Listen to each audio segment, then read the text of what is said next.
Hello and welcome to Strixhaven Ilandara. I'm your DM Emerson. Joining me today, we're finally back up to mostly full cast.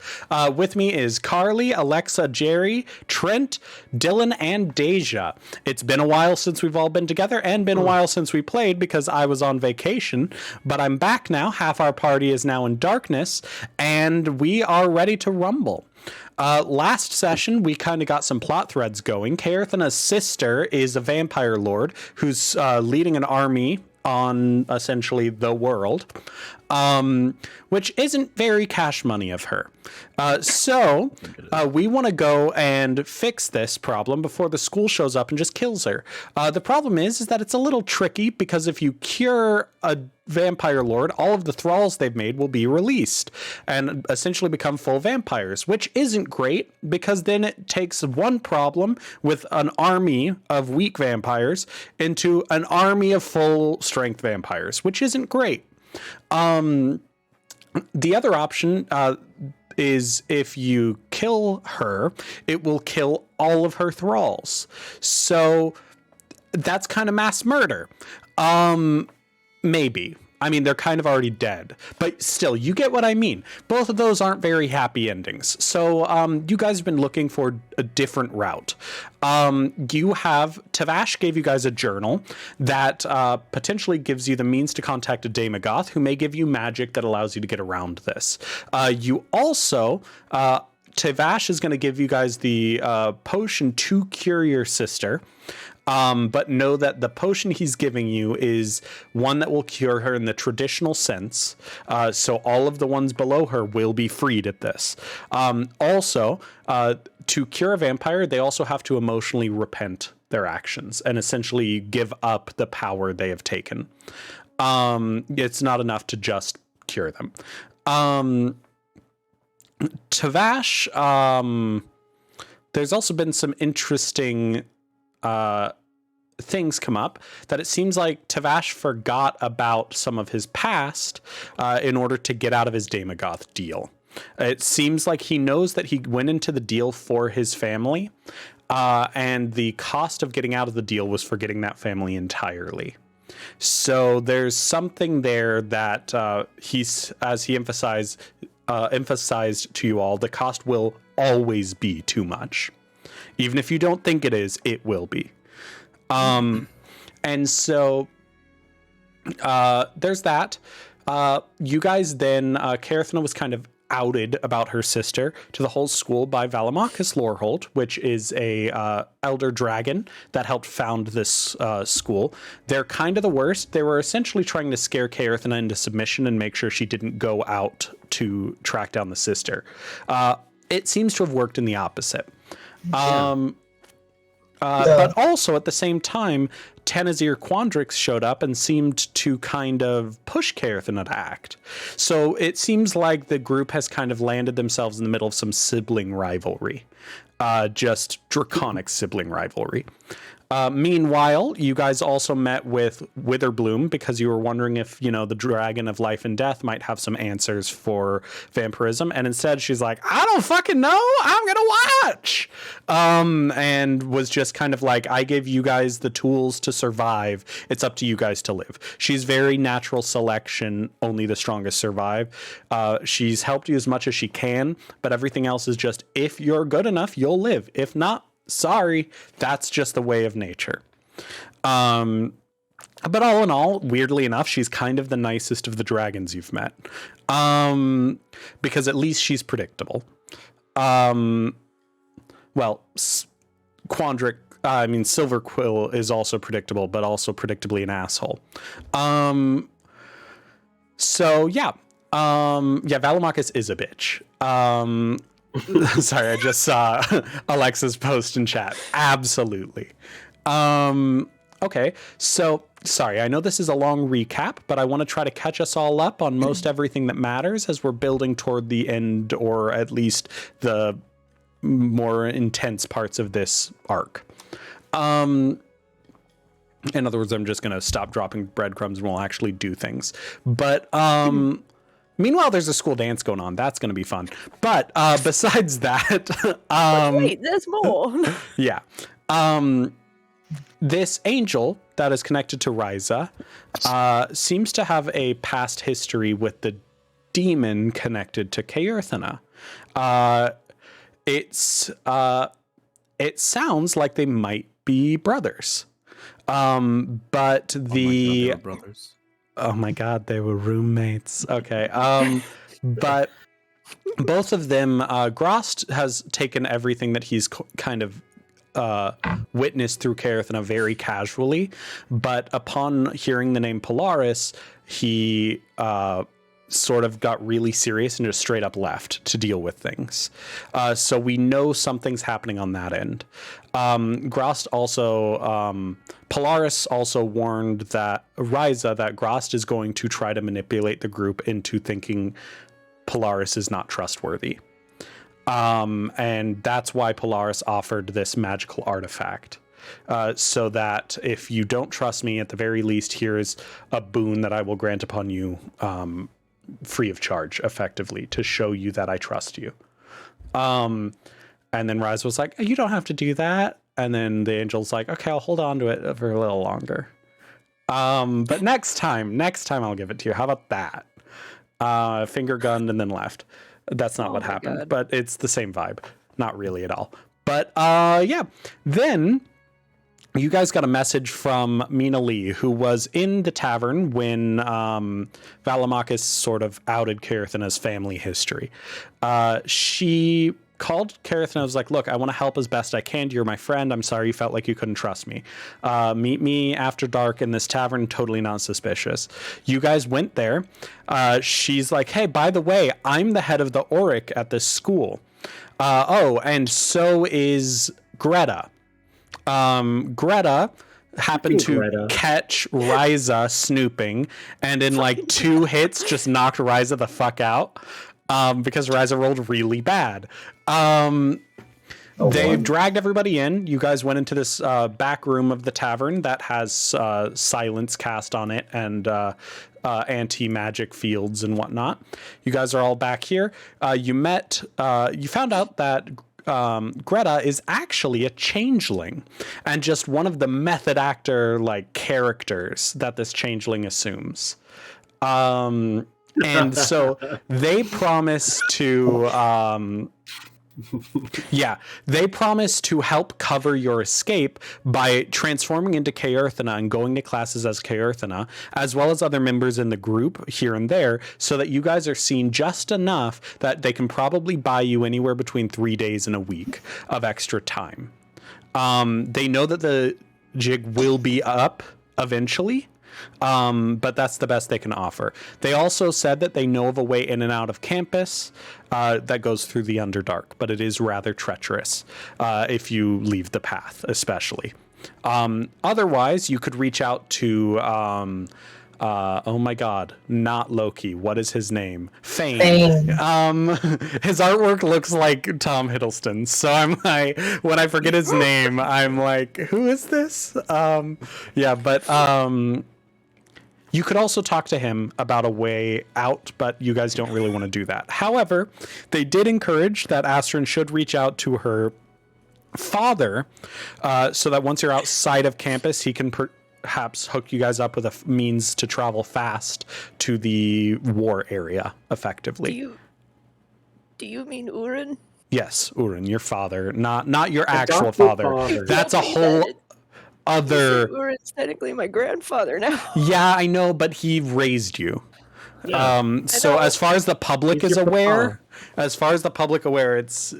your father. Find my actual dad. Yeah, your actual father is a whole other arc that we haven't dealt with. But yeah, maybe we'll find him in the Underdark. You guys were kind of in a like, we don't trust the Auric, but we understand why they're doing it. It's just uneducated. Like, it's not uneducated, it's just not fully thought out. Like, they're like, we'll bring back the balance of good and evil into the world, and for everything bad there'll be something good. Right now there's not a balance. It's just humans fucking up, and humans are terrible, so it gets more and more evil. And then you guys are like, guys, I have a demon in my head. This is going to be bad if you break these seals. Like, I don't know what to tell you. And they're like, no, but it might not be. And so, yeah, you guys can't really convince them, but also you understand their argument. Doesn't mean you believe it. Then they're like, look, I promise you can trust us. Also, sorry, the mind mage fucked with your mind, Astrin. Not on my orders. Oopsie. Meet our newest recruit. I'm sure you'll trust us after you see who the newest recruit is. I'm sure. And then this big buff guy walked in, except he was human shaped because you couldn't tell because he was wearing an auric mask. And then when he pulls it off, oh my god, now he's dragon shaped. It's Imagine. And that is where we left off. But we're not going to start there. We're going to start somewhere else. Meanwhile, in Central Campus, Syntax has decided to find Quintilius. I'm just saying in Central Campus. It can be anywhere. But, you decided you wanted... Okay. Yeah. Whatever. Where do you want to... I'm just saying, you intercepted him. This is a bedroom scene. Okay. So I will bring us to... It's too private. That's fair. I will bring us to Quandrix. You drag him into the Quandrix dorms and then to your room proper. Once inside, I know we have seen your room before, but would you like to give it another description of what it looks like? I know there's a pole in the middle and then a workbench. Yeah, it's got that. Gotta guess who wrote shit. I don't get to see the chat, so y'all. They in the fucking room is what That's not Jerry said. Fine. Yeah. Ignore anything Jerry says for the next 10 minutes. I mean, just anything he writes in chat. It's gonna be real hard. I'm sorry. He already put Thanos in chat, so He already said orphans unite. It's D&D. If everyone's not an orphan, or at least an orphan by some point in the narrative, come on. Well, I said, what about Evie? And Jerry's like, she's technically missing a father, so it counts. I mean, to be fair, Evie was going to be an orphan, but then Carly rolled very well, so that didn't happen. Oh my god. I'm not even joking. It was going to be really bad. Okay. I know. Okay. Oh You're an awful person. Syntax's room, compared to K Earthana's, is a maximalist room. It's got velvet walls, shit hanging everywhere. There's probably a mirror on the ceiling. I don't know. There's science shit everywhere. Nothing is organized. Yeah, it is, exactly. It is. Oh my god, Syntax absolutely is Hal, who would just cry because his hair is the wrong color. Yeah, are you kidding me? Oh man. Okay. I'll pull up artwork of Quintilius again so that we can all appreciate this obviously not evil character. The bitch himself. Okay, yeah, Syntax will just sit on the bed, kind of cross legs, and just look at him first. You wanted to speak? I assumed that wasn't code for anything, but I mean, gestures around room. We haven't talked in a while. That is true. He leans on your pole, but then doesn't realize that the poles are designed to spin. Yeah. So he just slides off of it and catches himself. He tries to play it off, but there's no way to play that off. There's no way to play that off. So he just goes and sits at the workbench, but does it with the backwards chair so that he swung his leg over to look manly. Again, it doesn't work. He's a twig, but he's trying. He does the little hair flip out of his face of frustration that is his I'm trying to center myself movement. And then he looks over to you. What do you want to talk about? I haven't been very fair to you. He just gives a shrug. We've had this conversation before. We're both assholes to each other. It's how we show affection. But we also are both actually irritated with each other at the same time. It's a complicated relationship. I'm kind of made peace with it. I'm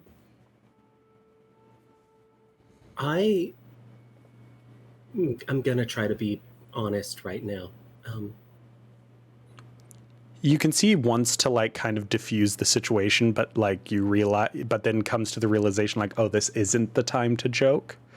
And you see one of those rare moments of like true investment on his face as he just sits and listens.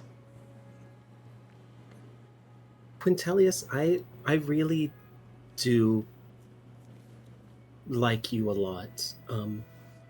And I know we tried to make something work, and I didn't really let you get close because mainly I was afraid that, and still am, that you would just get caught up in whatever horrible decisions I've made in my life. Stupid little things. I didn't want whatever Turgrid's doing to fall on you or our group. I wanted you to have a normal school year instead of getting wrapped up in all of the things our group has. He rolls his eyes as he looks at you.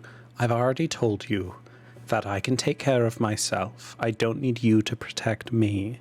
I know. You're my friend. Everyone else are my friend as well. And this was sounded... I'm not wording it well. I can protect myself, he says, but it doesn't sound very confident. But you know he was trying to make it sound that way. Listen, I never actually gave you a chance. That's why I didn't bring you with our group. It's why I didn't want to get too close with you. I make a lot of stupid choices and bold ones in the moment, and I didn't want to love you if I was gonna be gone one day. Syntax gonna like push his hair in front of face.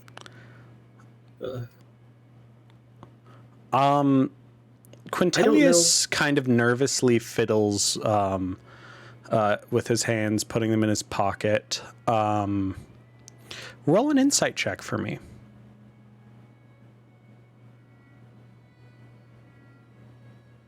I love this game. That's an 8.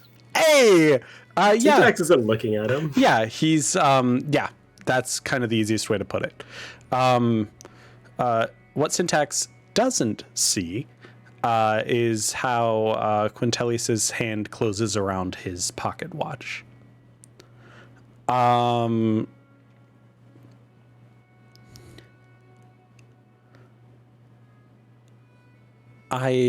appreciate that you wanted to protect me from pain.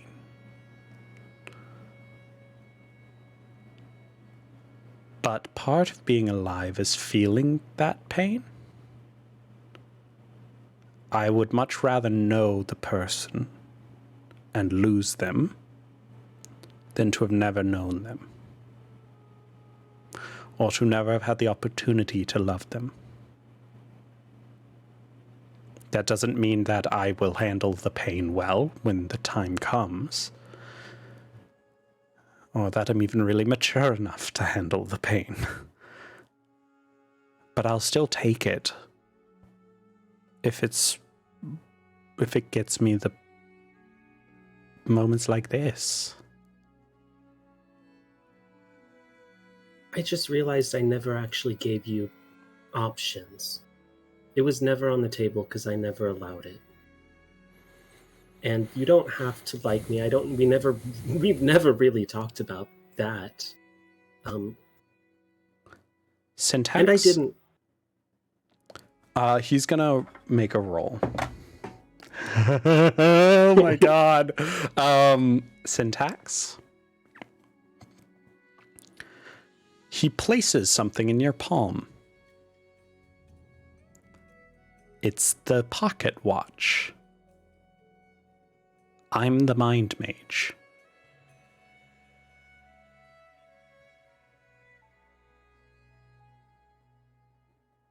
No, that can't be. But he steps back and leaves the pocket watch in your hand. I'm the mind mage, as in the version of me that's unlocked when I touch that.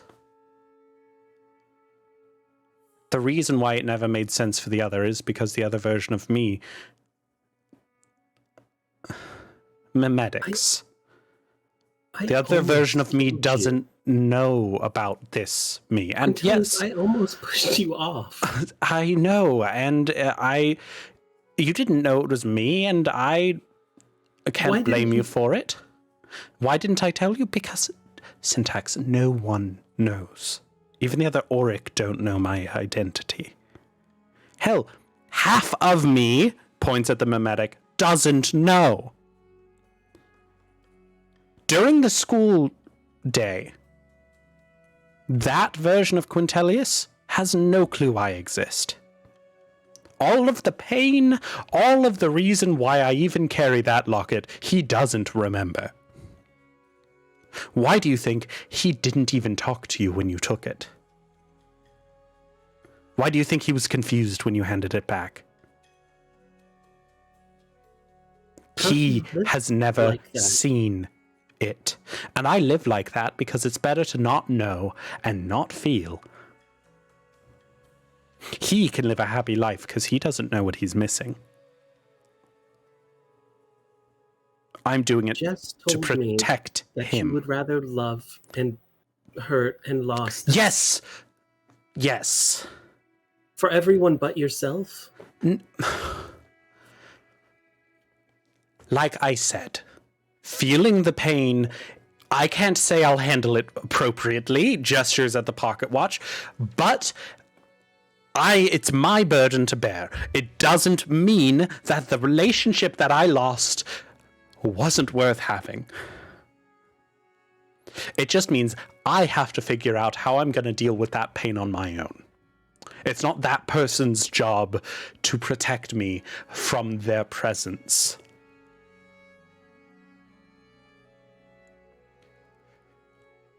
I don't know if that makes any sense. He kind of turns around and just runs his hand through his hair. It doesn't make any sense, obviously, but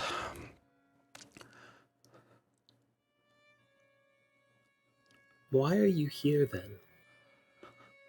Let's just start with being honest right now. I'm not even sure how to go besides that right now. Just open the locket. They'll open it very gingerly. You see the portrait that you saw the first time. A woman with a young son. Strixhaven took my only family from me. And she just happened to be in the wrong place at the wrong time. Casually struck down because Strixhaven didn't care to even listen to an explanation.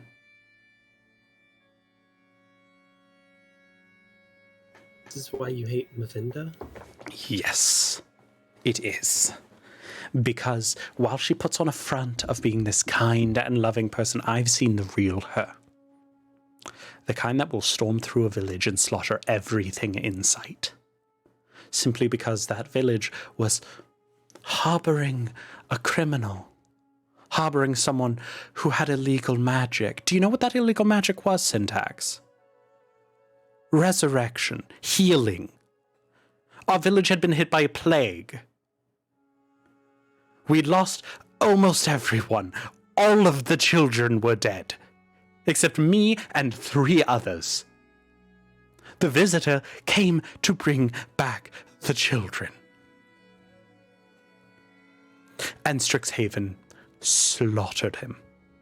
And slaughtered the entire village that got in his way. Including all of the abominations he brought back.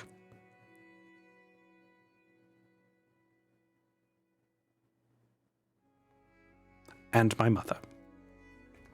And you know who led that? I don't doubt that Mavinda did that, or the school would do that. I don't doubt my memories. I also don't regret having them. It's the only reason why I feel so strongly now. But gods, they hurt. And hearing every single thought of the village, as every single child died,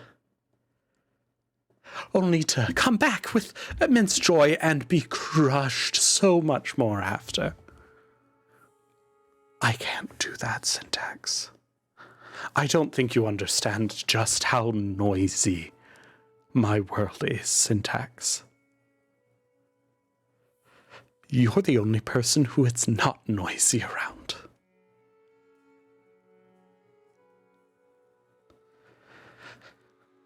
And it's disconcerting and terrifying and so relieving.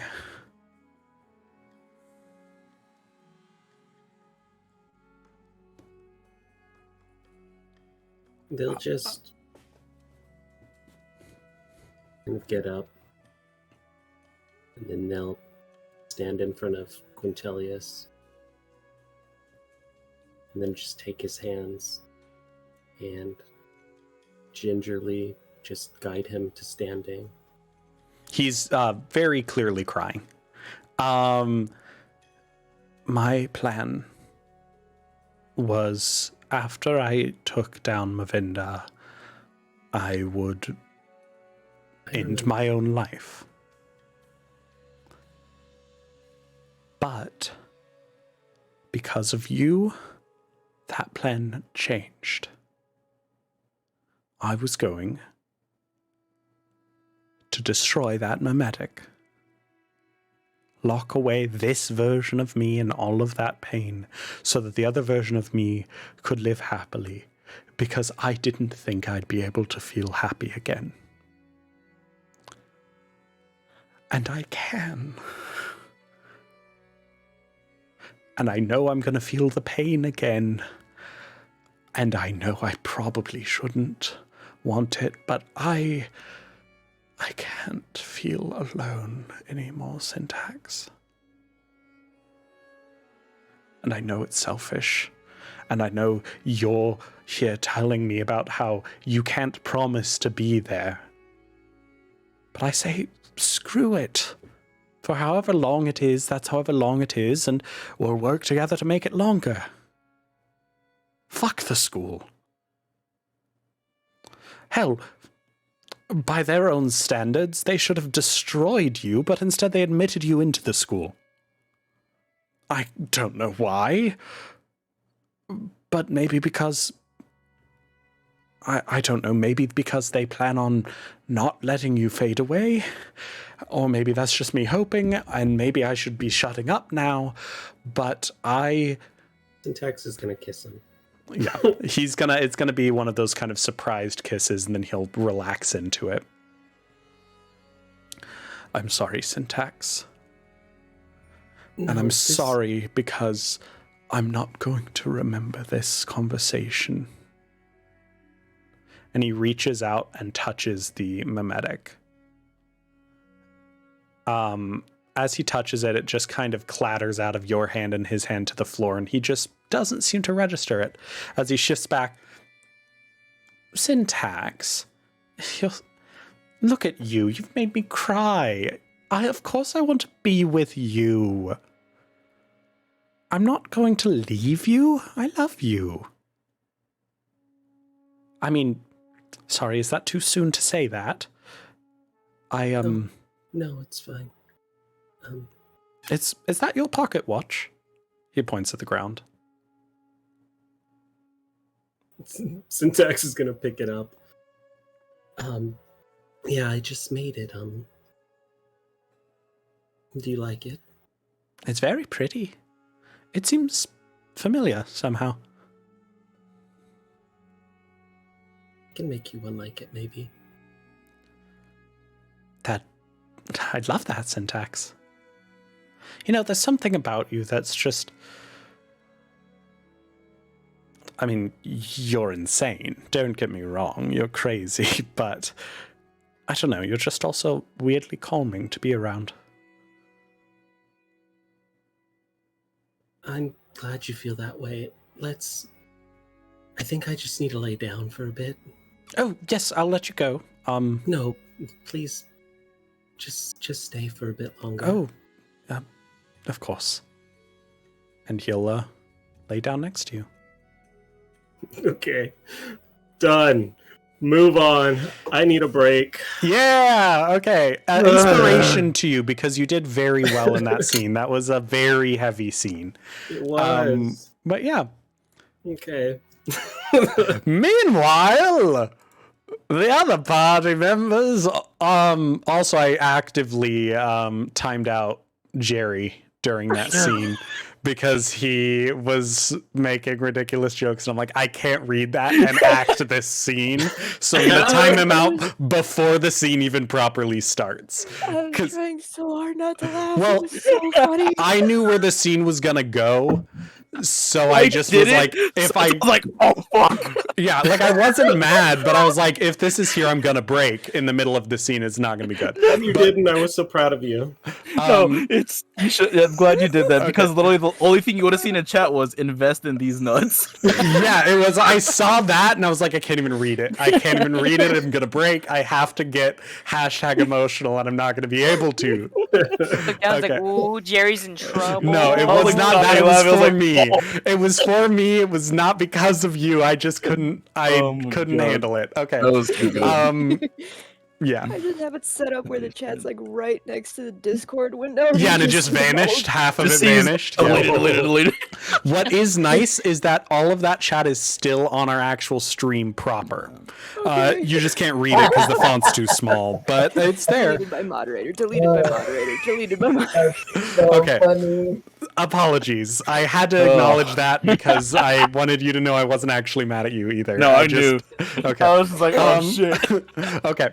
So, Syntax is not who I'm talking about right now. Imogene just walked into this room, pulled off his mask, and you saw your Dragonborn friend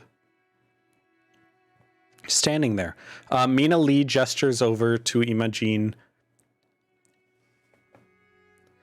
I reached out to Imogene about a month ago or so.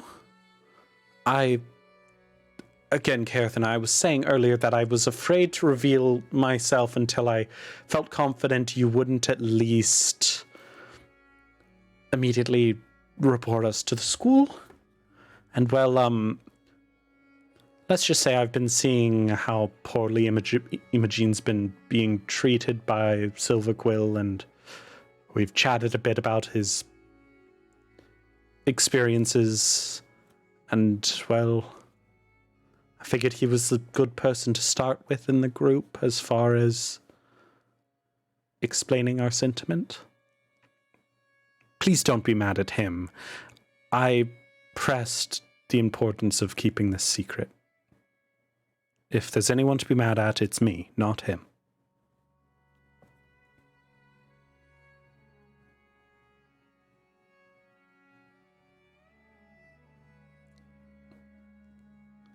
Is Imogene just sort of standing there awkwardly? Yeah, he's just standing. Astrid throws a knife into the wall right next to his head. Oh, fuck yeah. Okay, sorry. I'm He excited. just stares without a flinch.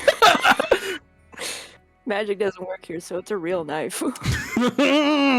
Okay, magic works inside the room. You just can't cross out of the room with magic.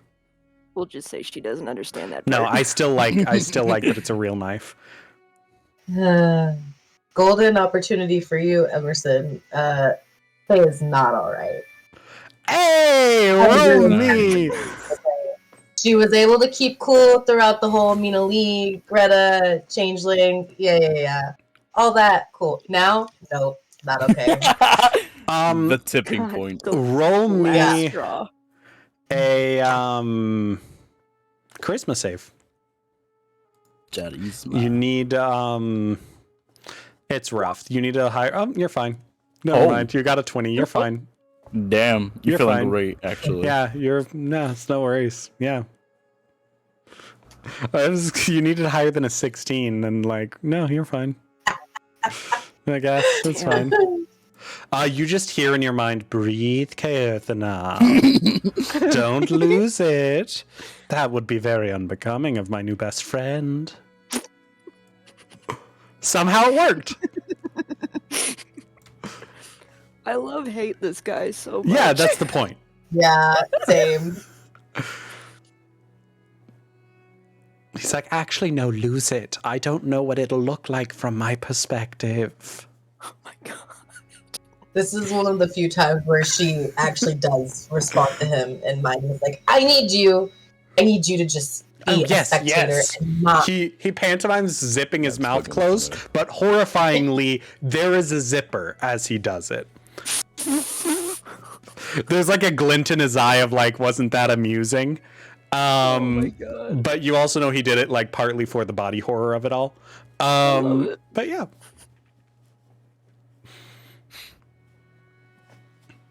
Yeah, so Kaethana's fine. Yeah. Crazy. Yeah, the knife thuds into the wall mere inches from your face, Imogen. Like inches from his face? Like, is he against the wall? How about this? Roll me a dex, sleight of hand check, Astron. You're not going to hit Imogen unless you crit fail. So please crit fail. Oh my god. This fucking gets him in the face. Please crit fail. If you crit fail, it's hitting him in the eye and he's losing an eye. Shit. I'm calling it right now. I am all for this. If it crit fails, he loses an eye. Think about it. If he loses an eye, he gets even more hotter. One. I really have never wanted a 1 so badly in my life. Luckily, my sleight of hand is +10 and I have inspiration. A Doesn't one is matter. still It's a 1. Fuck, No, it's not. fine, you're fine. Oh It's a my 12. What's funny is that means you rolled a 2. Yeah. Sure did. So with a 2, we'll say, I mean, it's a 12, but you managed to do the like gambit, like the thin slice along the face as you Perfect. threw it. So you are kind of in probably about this corner. You didn't see that ping at all. Love that. You are probably in this corner. Okay. So it probably thuds to your left against the wall. Kind of at an awkward angle because again, you're not like quite back to the wall, but and right here's a curtain. So I doubt Astron just threw it out the curtain to hit whoever was behind. But poor Evie's still invisible in the corner, just gets pinned to the wall. Evie's not invisible anymore. You're in the room, but like He sat on the ground, arms crossed, grumpy. Yeah. Refusing to sit in a chair Yeah. like an absolute The legend. chair she can't reach. Okay. Not Greta rolled a 3 on insight. So what they're gonna do is they'll be like, oh, I know how to defuse this situation. Stand back. Steps into the middle of the room and with a sort of genuinely disturbing popping and grinding sound as like their slimy body takes on like another physical form. A reminder, this is what they look like. It's very cool. It's very cool, but like you hear the sound of what can only be described as like bones growing. And like the tendons and everything snapping tight as they get into place. And then there's a Pomeranian sitting on the table, just wagging its tail so much that the butt moves. Oh my god. And it's just staring at Astron, and then staring at Imogen, and then staring at Astron. And Mina Lee is full on head and hands. Like full on just, this guy's an idiot. And then she's just saying, and what's infuriating is he insists on being a method actor. So guess who's not gonna respond to most words now? Imogen's gonna grab the knife.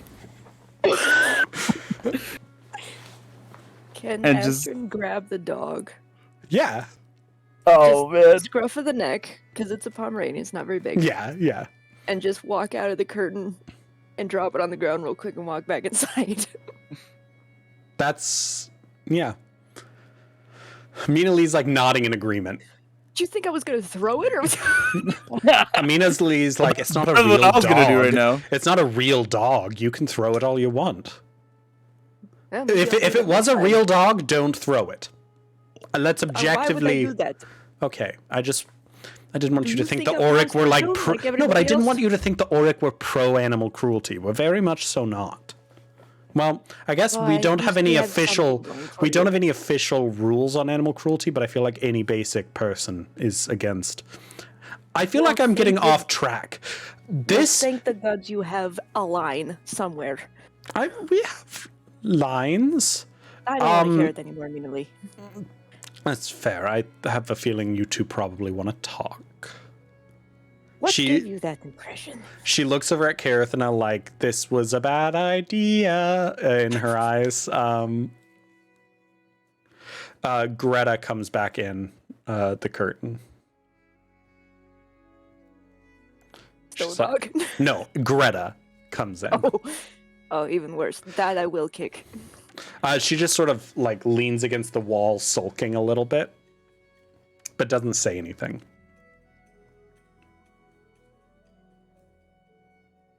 Are you done? To Greta. No. They're Greta right now. Oh. Voice Emerson. Well, of course I'm done. I've done trying to help you, Astan. Is that the best one you could think of? I don't know what you're talking about. That's your name. That's so BV Astan. Evie's leaving. No. No. She's done. sad. Astron's throwing a knife. Mina's Greta. just gonna stand up and like do the very much so the like families arguing, mother stands up and yells to get everyone's attention kind of energy of like, stop it. You, she points at Greta. Out, you're done for this evening. Greta does like, whoa, okay, someone's got her little silver quill panties in a knot. At that point, Mina's Imogen's gonna throw the knife at Greta. make a dexterity save, not save. Slide a hand check for me. Let a hand check. I love this. Get to me! You are so lucky because Greta rolled a 19. This is the only roll that would have made it hit. Fuck. Because her modifier. This is the only roll that would have made it hit. So yeah, it actually Long live the king, baby! she goes to catch it, but she timed it just Fucking wrongly hand. enough that it slices into her hand. So Is it it just doesn't. sticking through? Yeah, it's literally sticking through the hand. Like she tried to catch it, but it's now like through the hand. She just looks at it and then starts screaming. Astron's cackling. And then Mina's like, oh, for fuck's sake, you don't even, you're made of slime. Just Imogen's leave. gonna walk towards Greta before they leave and pull the knife out of the hand. I want my knife back. Yeah, and Mina's just like, don't leave blood. Don't, no. Bring it, put it back in there. Put it, I don't care if it's method. Put it back. And you watch as like the blood splatter, like unsplatters back into the palm. Greta's face kind of turns partially translucent as the changeling just kind of stares at Mina and says,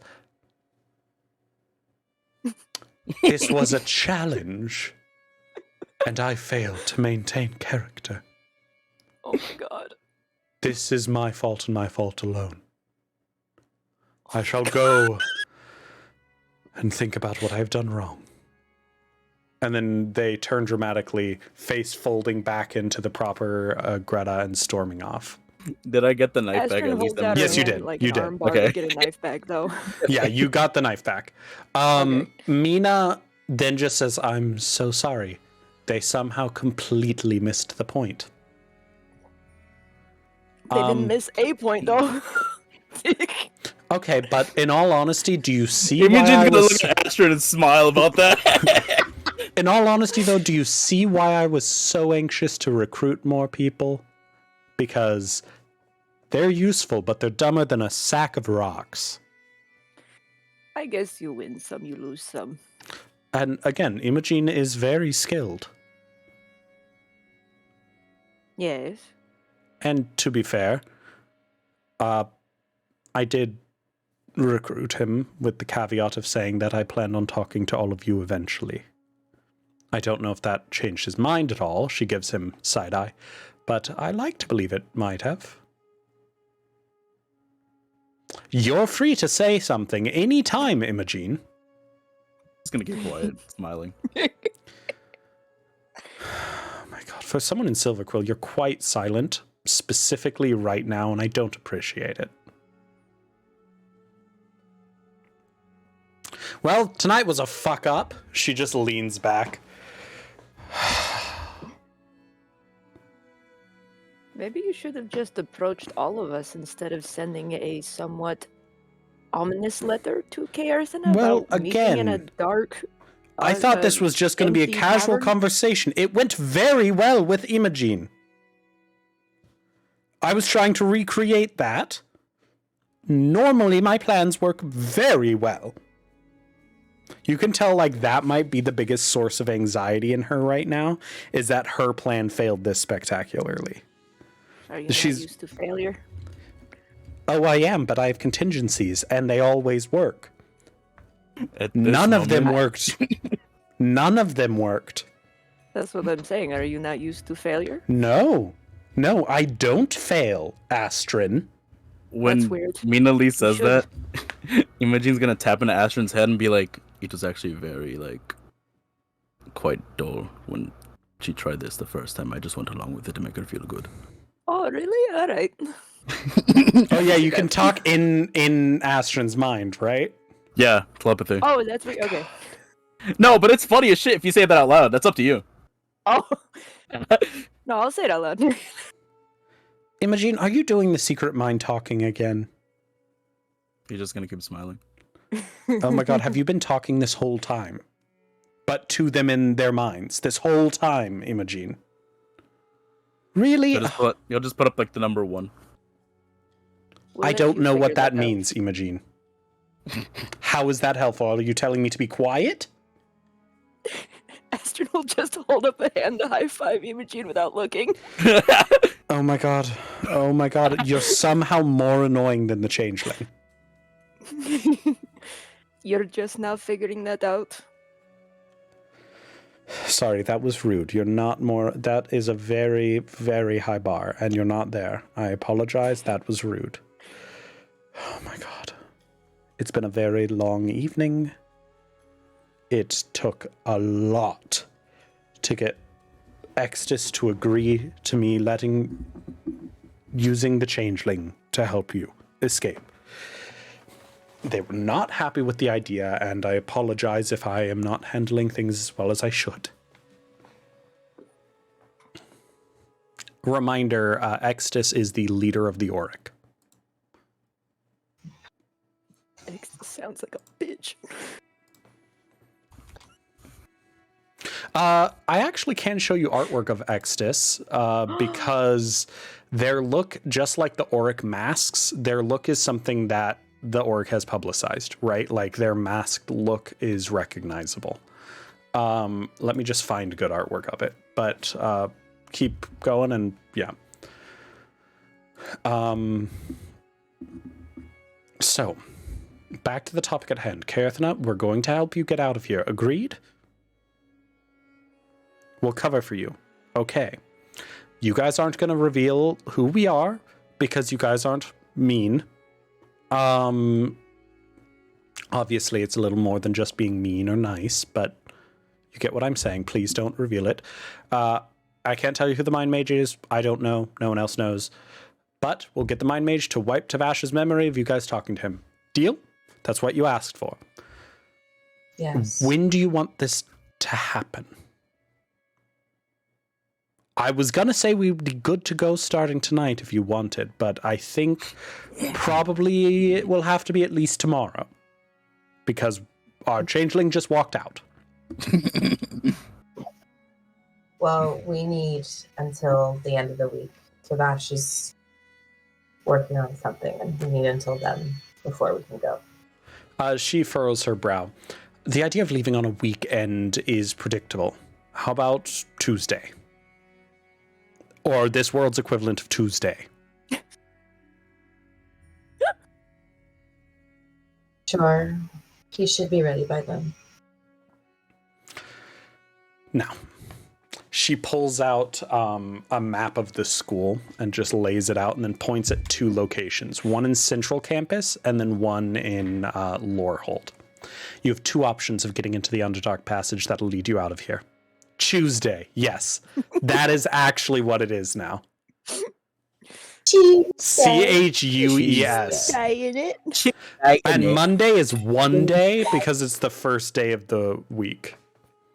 One day? Yeah, Tuesday? one day. WUN, one day. Tuesday. Wednesday, but with a V. Wednesday. Wednesday, but then no, it's Wednesday, but you pronounce it phonetically of Wednesday? Wednesday. Yes, okay, that's what it is. I'm sorry, I'm undermining my whole thing. Let's focus. We had such a good scene at the beginning, and then this scene is just a clusterfuck. I'm so sorry. All of my energy apparently went into that first scene, and that was it. It's valid. ADHD, haha, dab. But I just dabbed on stream. It's on the internet forever. Yeah, it's fine. You sure fucking did. So she points at each location. They each have their own merits and difficulties to them. Central Campus is the easiest way in and out of school, but I'm pretty sure the faculty know about it, which means you'll have to be a lot more stealthy if you want to use it. If you get caught escaping that way, we can't help you. They will have caught you. This other way through Lorehold is digging down through the ruins. Obviously, you're not literally digging, but it's a labyrinth of passageways. You just keep working your way down, and eventually you'll pop out into the Underdark. The problem with this one is that there's a nest of hook horrors in the Underdark near where this pops out. It can be problematic. You'll still need to sneak by them, but if you reveal yourself, you can at least kill everything in sight.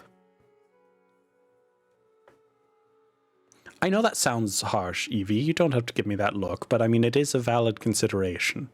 Evie left. Evie left. Yeah. Fuck, Evie's gone. Never Evie mind. Evie and fucking Greta are off bonding in a corner. No, they're not. Absolutely not. Evie is having her villain arc, and her villain arc is plotting Greta's demise. She had Say, many that's the most emotions. out of character shit. Yeah, Maybe. She does have I am- the Gameaboth book. I am gonna switch over to Evie in just a moment. But first, Mina points at these 2 locations. It's up to you, but again, you're gonna have to sneak in both. One, if you get caught, you're caught by the college, and you'll have to either talk your way into freedom or I don't know. But it kind of blows us covering for you, so just don't get caught, but it's technically safer. The other route, much less safe, but also not known by the faculty. I'll tell you now, this one, she points at the Lorehold one, is the one that we've been using when we need to get in and out of school. Hook horrors are blind, but they do have very good hearing. Healing? They have very good hearing. Have any of you used the Lorehold passage since Villamachus has been on campus? No. That is a good consideration, Carthena. But it does look like a relatively recent collapse that opened it up to the Underdark. Unless Valamarcus took the time to thoroughly investigate every corner of the ruins that make her campus, I don't think she would know of it. I fear you might be more likely to come across her in the center passage, or in the Underdark proper, maybe, if they know of the passageway in general. I would like to believe that her interest in the Auric will keep her above ground looking for us, but it's possible she may be trying to see a way that we get in and out of the school. It is possible. I'm not going to act like it's not. I would probably still go with the Lorehold route if I were in your situation. Because, and perhaps it's just me being confident in my own combat abilities, but I can punch my way out of that fight. The other, if I decided to use violence, I'd end up hurting someone innocent. Well, who you would call innocent. Oh.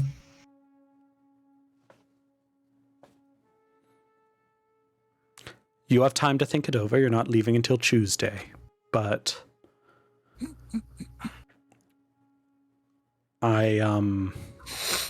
perhaps Fane knows of another route.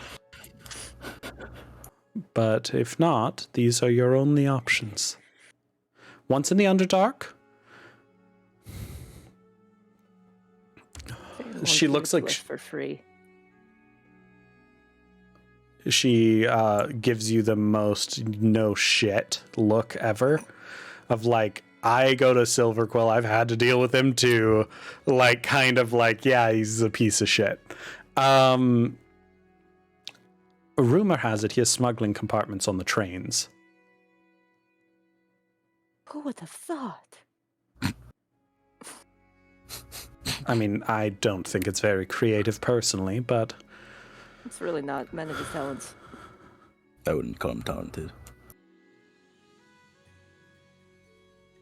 while I would love to hear more of this anti-Fane talk, it's not helpful. You guys can find another way out, or we'll have you ready for this. Once you're in the Underdark, my Mind Mage has to make a few magic items for you lot so that you can get out of the Underdark without getting lost. There's certain ley line trails, and you need to follow specific ones, and to do that, you need to be able to see it. They can craft a magic item for you, but it'll be light sensitive. Once you leave the Underdark, its magic will be ruined. So this item will only get you out of the school. It won't get you back in. How do we know we can trust them? Because, if I'm being completely honest, they give Imogen a little look and like, and no offense, but they're the only agent that I have here that I trust implicitly. Their drive to complete this is arguably stronger than mine. Well, arguably after certain experiences, I'm not sure I do. She shrugs. You don't have to trust him. You just have to trust his skill with magic. Their skill. She does not know their gender.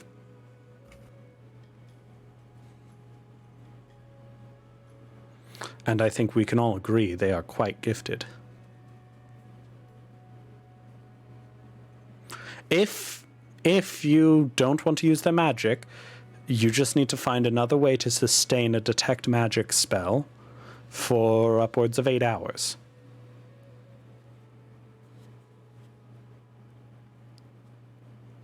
Don't say I'm not telling you how to do it. I just know that they're capable of crafting something like that. Your syntax might be able to as well. They do seem to be a rather good tinkerer. This is for Kay. I think she has final say in these matters. Also keep in mind you have time to think it over. Now, it is getting late, and the longer you all are in here as well, the more suspicious it gets. I think it's probably best if we part ways.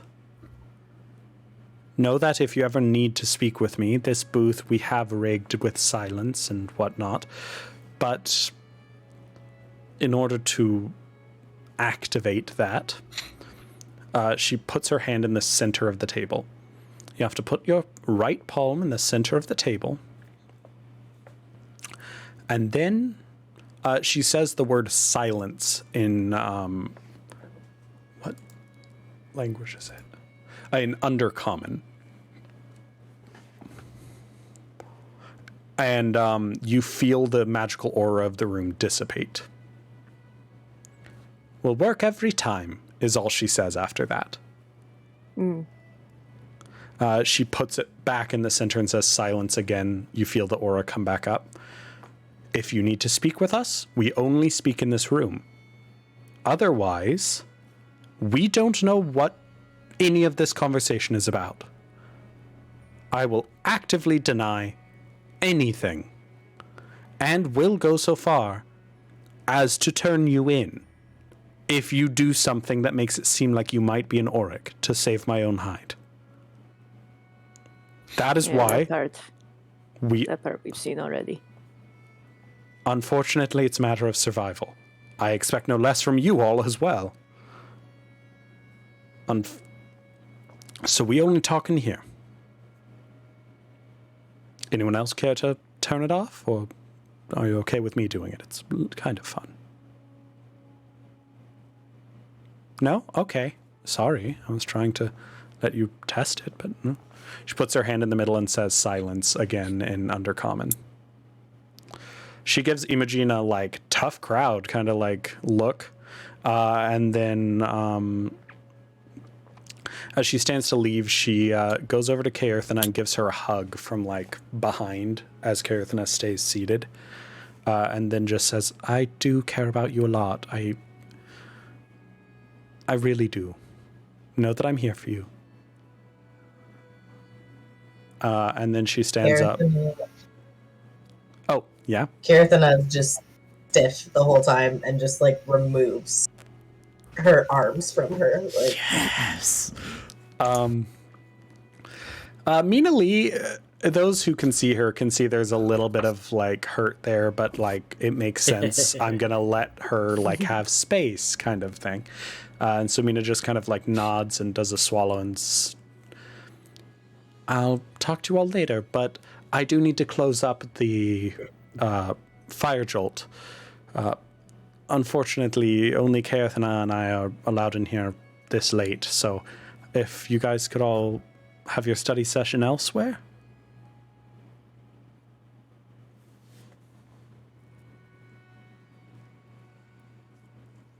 She's like gonna prompting, like, yeah, like a that means leave kind of thing. Imogen will start walking out. Meanwhile, follows. Oh, so sorry. Kaerthana and Ryza, what are you guys gonna head out? Okay. Meanwhile, probably about 10 minutes earlier. Wait, before the transition. Can I just do a telepathic message real quick? Oh yeah, go for it. Yeah, no, it's only just gonna be this. Imogen just sends a message to Astrid just saying, I've missed you, and I'm sorry.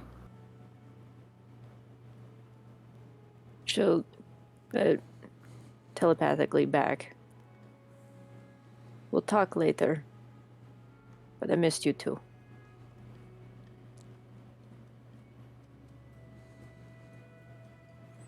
I do ship that bro TP a little bit though, like, not gonna lie.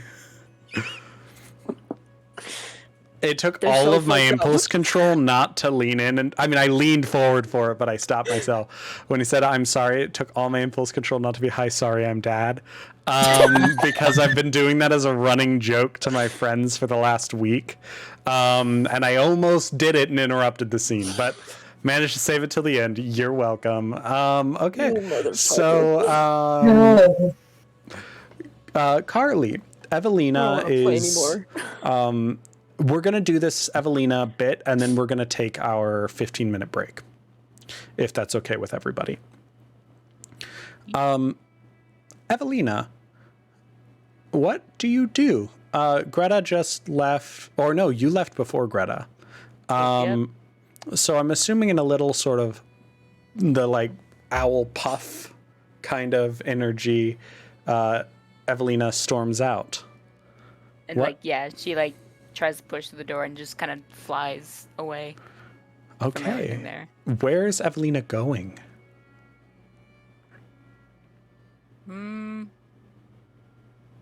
Probably she'll fly for a little bit, trying to think where to go, but she'll probably just head to her room. Maybe just go that way, because there's What? always seems something on campus, and it just seems like the safest place to be alone to her. That's fair. Yeah. So, do you circle into any other campuses or anything like that?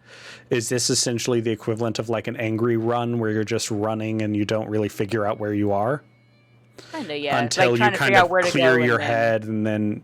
Okay. yeah. For the flavor of it, I'm going to have you do 2 rolls. First, roll Okay. me a d20. If you're under a 10, we're going to say you kind of find yourself in one of the side campuses. That is a 2. Okay. Roll me a d5. So a d10 and divide by 2. So that is divided by 2, 3. Okay, let me see what that Quick is. math. Backward. I know, right? Okay, so that is our first. 2, Emerson.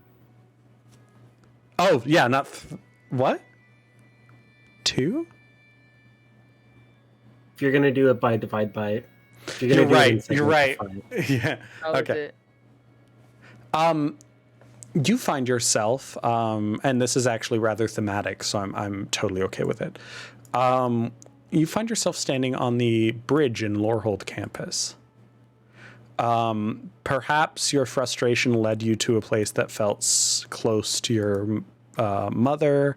Perhaps it was just sheer dumb luck. But you find yourself standing on what's called Effigy Row, which is this long walkway into the ruins with these statues lining the walkways. Down below you, you see the faint glowing blue lights of people in excavation sites or classrooms this late still poring over notes. But at this point, it's almost 1 or 2 a.m.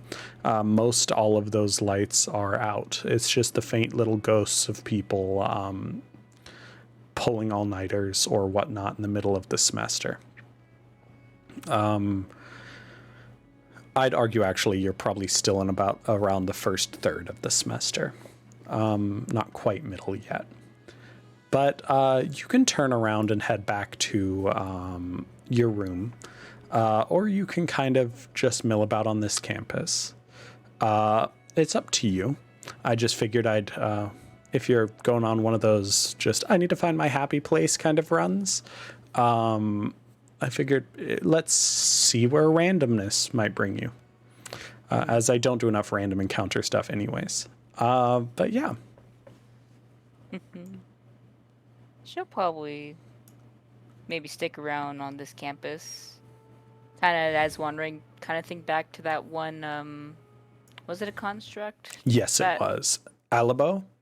Yeah, Alabo. Kind of remember him being over this way. You find yourself just slowly working your way down the steps into the ruins across Effigy Row. It's called Kalima Hall is the main ruin that's inside the mountain on ground level. As you just kind of work your way down below Effigy Row, you're working your way into the chasm.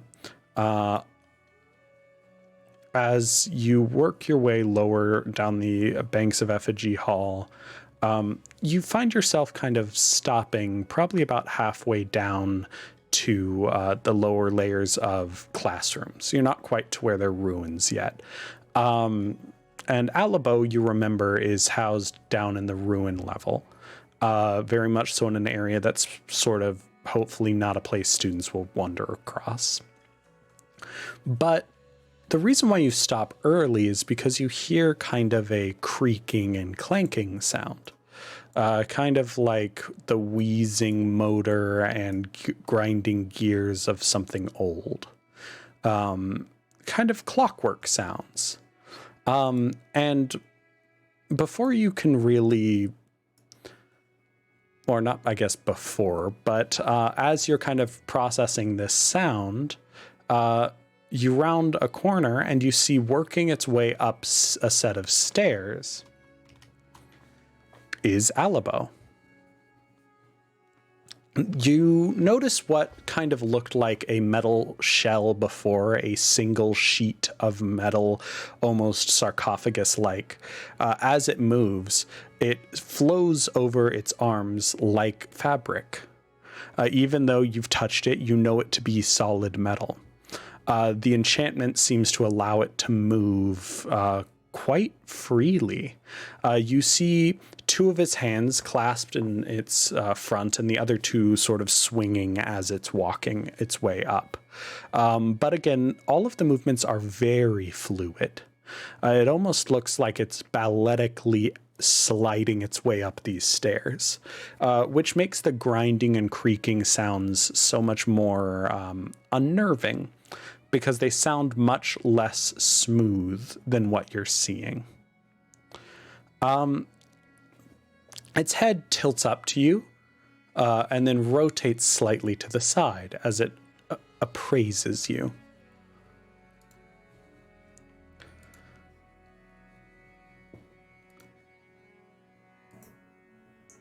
Evelina, Hello.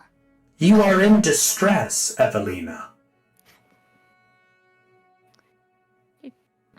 Is it that easy to tell?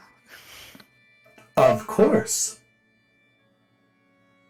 I have mentioned previously how I owe it to your parental units to look out for you. No? You are in distress, therefore I am coming to you.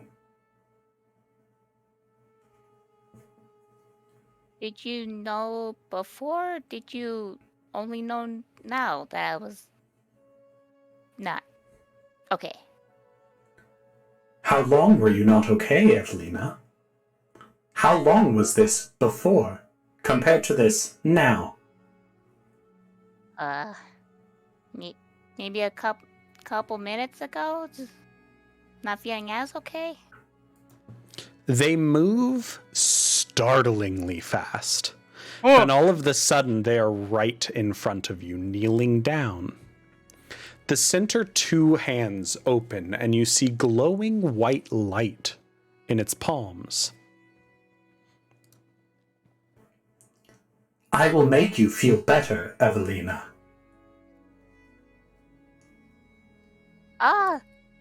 I mean, I'm good. I owe a debt to you and your family, Evelina. I am at your disposal. It is my job to serve you, and you are distressed. I will mitigate this distress. Evelina, make a charisma saving throw for me. He's okay. Oh, you said charisma? Charisma. You're dead. Right. A 9. Evelina, Dead. all of this anxiety, all of that washes away. Everyone, why is this all... Say no, I'm gonna say no, you're gonna have this. It's a 9. Because Emerson yeah. puts us through so much shit. You watch. At first, there's alarm, but as it's happening, you just kind of calm down. You watch this little bead of light float up and out of your mouth. It floats in between Alabo's two hands, and it closes around them and goes back to its normal sort of prayer position. Evelina, you feel nothing inside. You feel no emotions. In fact, you are incapable of feeling emotions. Oh. That is absolutely not what I thought it was going to be. Evelina, now you can think clearly. Now you can pursue your wish of becoming a true wizard, unburdened by distress. I don't exactly know if that's the right way to go. Are you sure? Sorry, this is Emerson. Are you sure? Or would that be Evie's emotions making her think that's not the right way to go? Because logically... I mean, I feel like she would have enough logic. Is like having no emotion. That doesn't seem like it doesn't seem normal. That's for sure. But does it seem bad? Logically. Sorry, this is a hard roleplay situation, right? Yeah. Because obviously you want to say no, give it back. But would Evie say no, give it back? Because she was distressed. She was sort of mistreated a little. I don't know. She is also pursuing... She's a wizard. She's all about intelligence and pursuing... Again, I'm not going to tell you how to roleplay this, but I want you to really think about it. Yeah, no, I need a second to comprehend.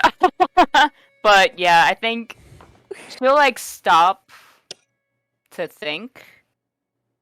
Thinking back to like, oh, like that just happened. Like, get it? Like, that pain is gone. Yeah. I think giving it a thought. Because she realizing that, like, because she kind of let her emotions kind of like bubble inside her with all that and just ran off just after like what now seems like a small thing. Yeah, it was illogical. Why would you leave your friends in front of something potentially dangerous? Yeah. Alabo tilts its head at you again. Have I sufficiently aided you, Evelina?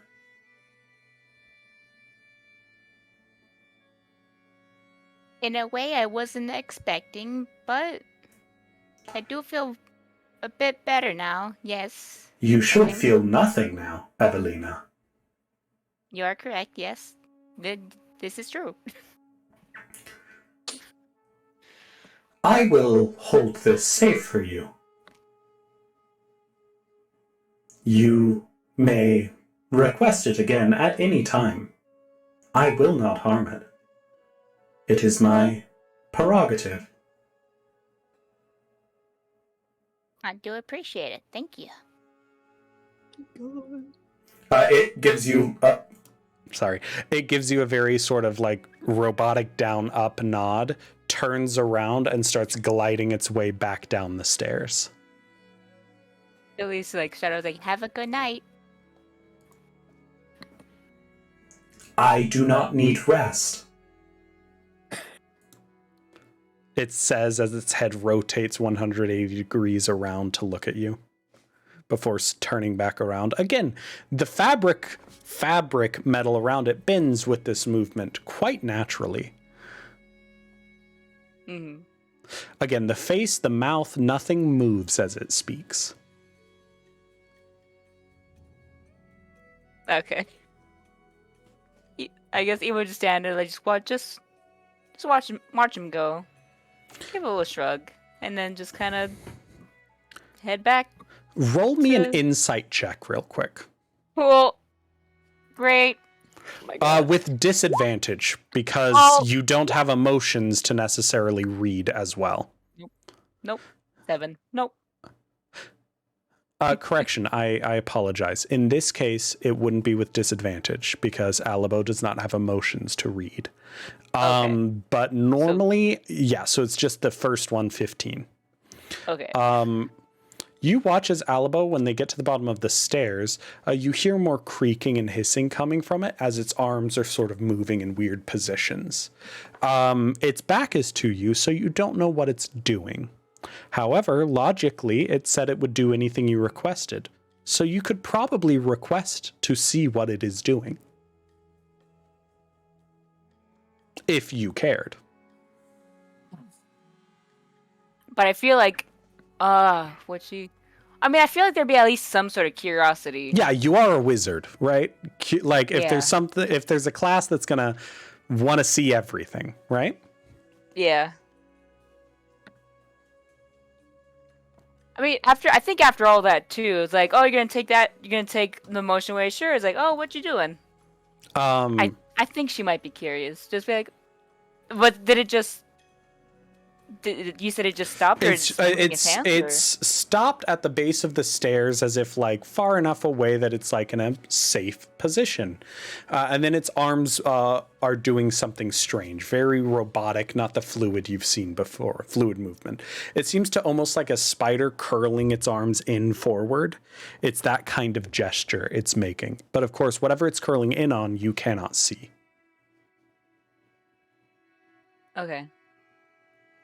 I think she was like, before I go, might I ask what you're doing? Just curious. Most certainly, Evelina. It turns around and you see the entire front of its form folded open and back. Inside, instead of machinery and whatnot, you see a thin layer of gears lining the inside of this metal, but the entire inside of this is empty. Suspended in the center is a strange hexagonal device. Hold on, I have artwork for it. That's what I think it is. This hexagonal device is glowing with a sort of internal white light, but it seems almost like foggy, almost like how they do crystal balls sometimes where you see like the smoke swirling in it. This thing doesn't seem full. You watch as the two outer hands sort of center on this hexagonal device, and do some weird twisting motion that opens one of the hexagonal faces. When I say hexagonal device, I mean think like a soccer ball where each face is a hexagon. Mm-hmm. A good way to think of it is a D12. And sorry, I'm trying to find the I think artwork. I can imagine what you're trying to pull up. But as this one of the faces opens and you watch it deposit the glowing sphere that it pulled from you inside of this. As it seals back up, the thing seems to glow just a hair brighter.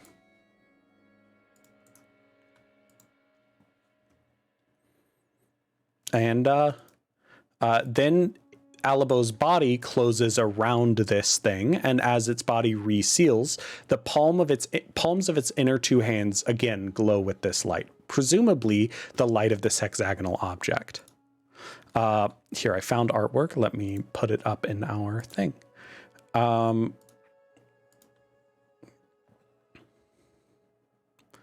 yeah, this hexagonal object looks like this.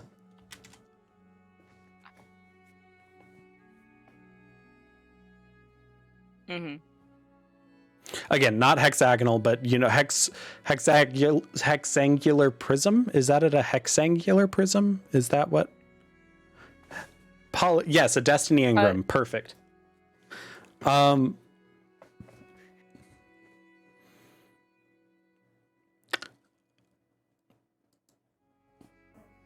you curious? I am quite curious about that. This is known as a beacon. However, it is not full. Is it filled with emotions? It is filled with ether.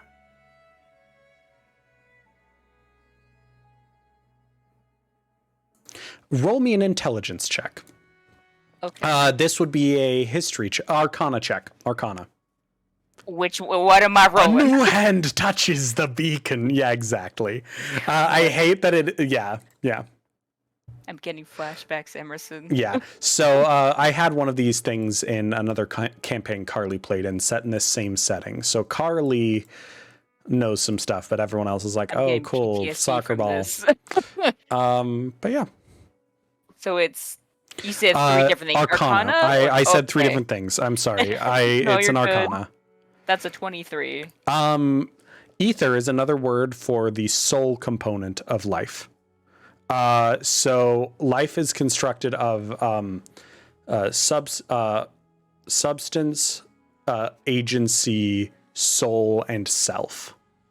This was it's ass, but with an extra S. I'm not even joking. That's how I remember it. But the Tavash lectured on it like your first lecture in school for the Witherbloom people.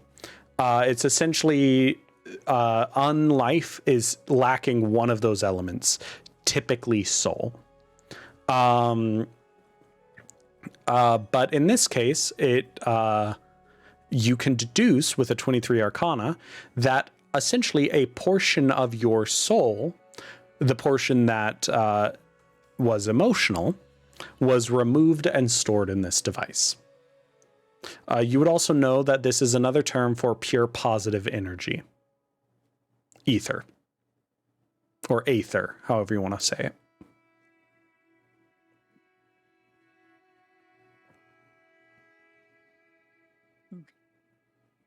How does this protect my emotions? This is the safest storage device for ether. Are other people's emotions in there that are already filled up some? Yes. Has anyone ever come back to get their emotions? No.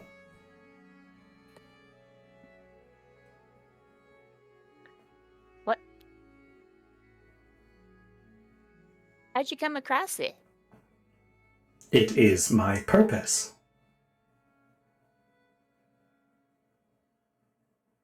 I don't know if I've ever asked. What is your purpose? To serve those who are deserving. So far, I have found 223,782 who are deserving. That's quite a lot. You are the most recent addition to that list. I am at your service, Evelina. Until next time. It turns around to leave.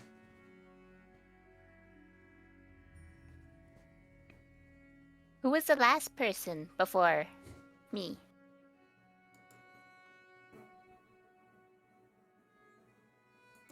It stops and turns around to look. I'm sorry, that query pulls no results. Hypothesis. The last individual was outside of a standard temporal unit, aka it was a long time ago, and I do not remember. It's quite fair. I know time can sometimes affect memories and whatnot. My memory should be unaffected for lengths of approximately 5,000 years. So, Therefore, the last person, as you hypothesized correctly, was aided over 5,000 years ago. Perhaps more. That is merely the only number that I have. So it must have been quite a long time since you've seen someone then. Since that last person. Correct. That is why you and your family are worthy. They aided me. They proved their generosity, their light, and therefore have the honor of aiding in the filling of this beacon. What does happen when this beacon is all filled up? Divinity.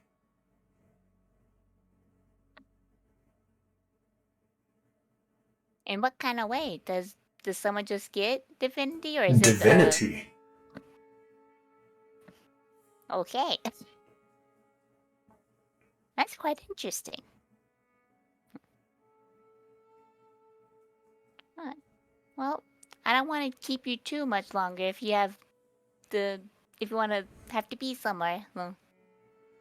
I am returning to the room in which I wait. Out of sight and unknown. Has anyone else ever come to see you? The deans, I believe, are their names. No, incorrect. Their titles. Yes, the titles. A woman with white hair and old skin has visited me a month prior.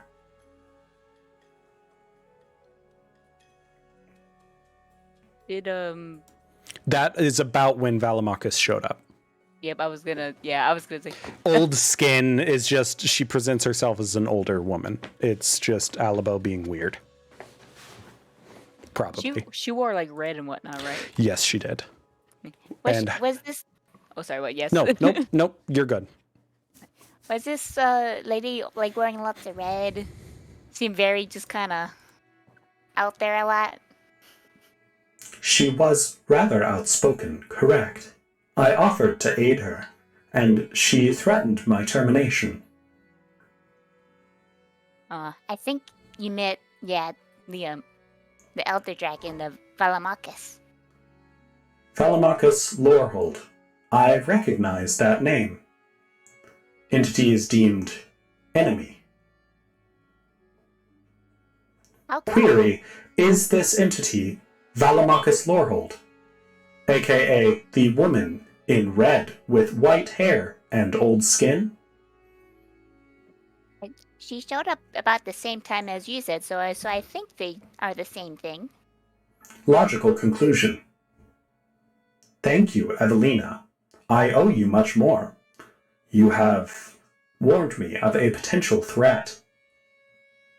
Thank you, Evelina.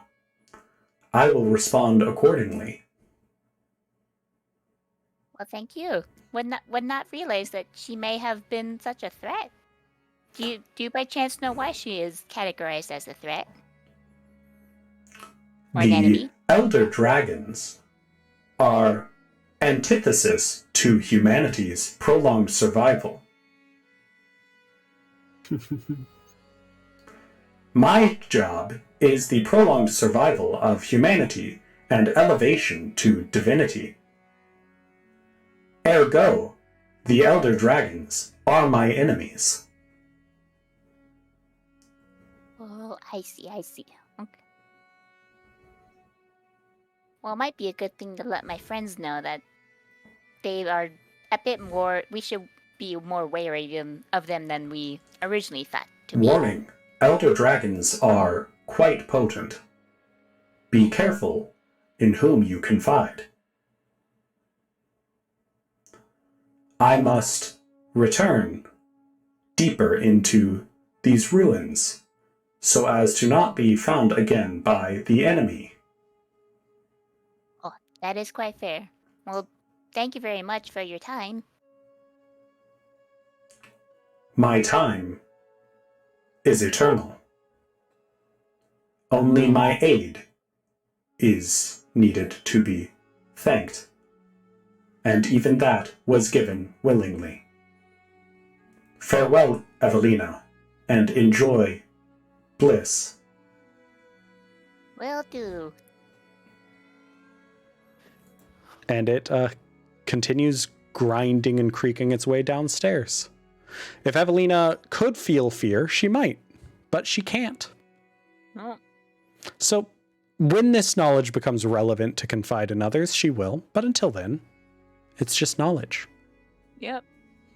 Oh my god. We are going to take our 15-minute break here.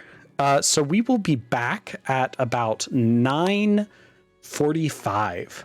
I'm trying to remember to take breaks this time around. So yeah.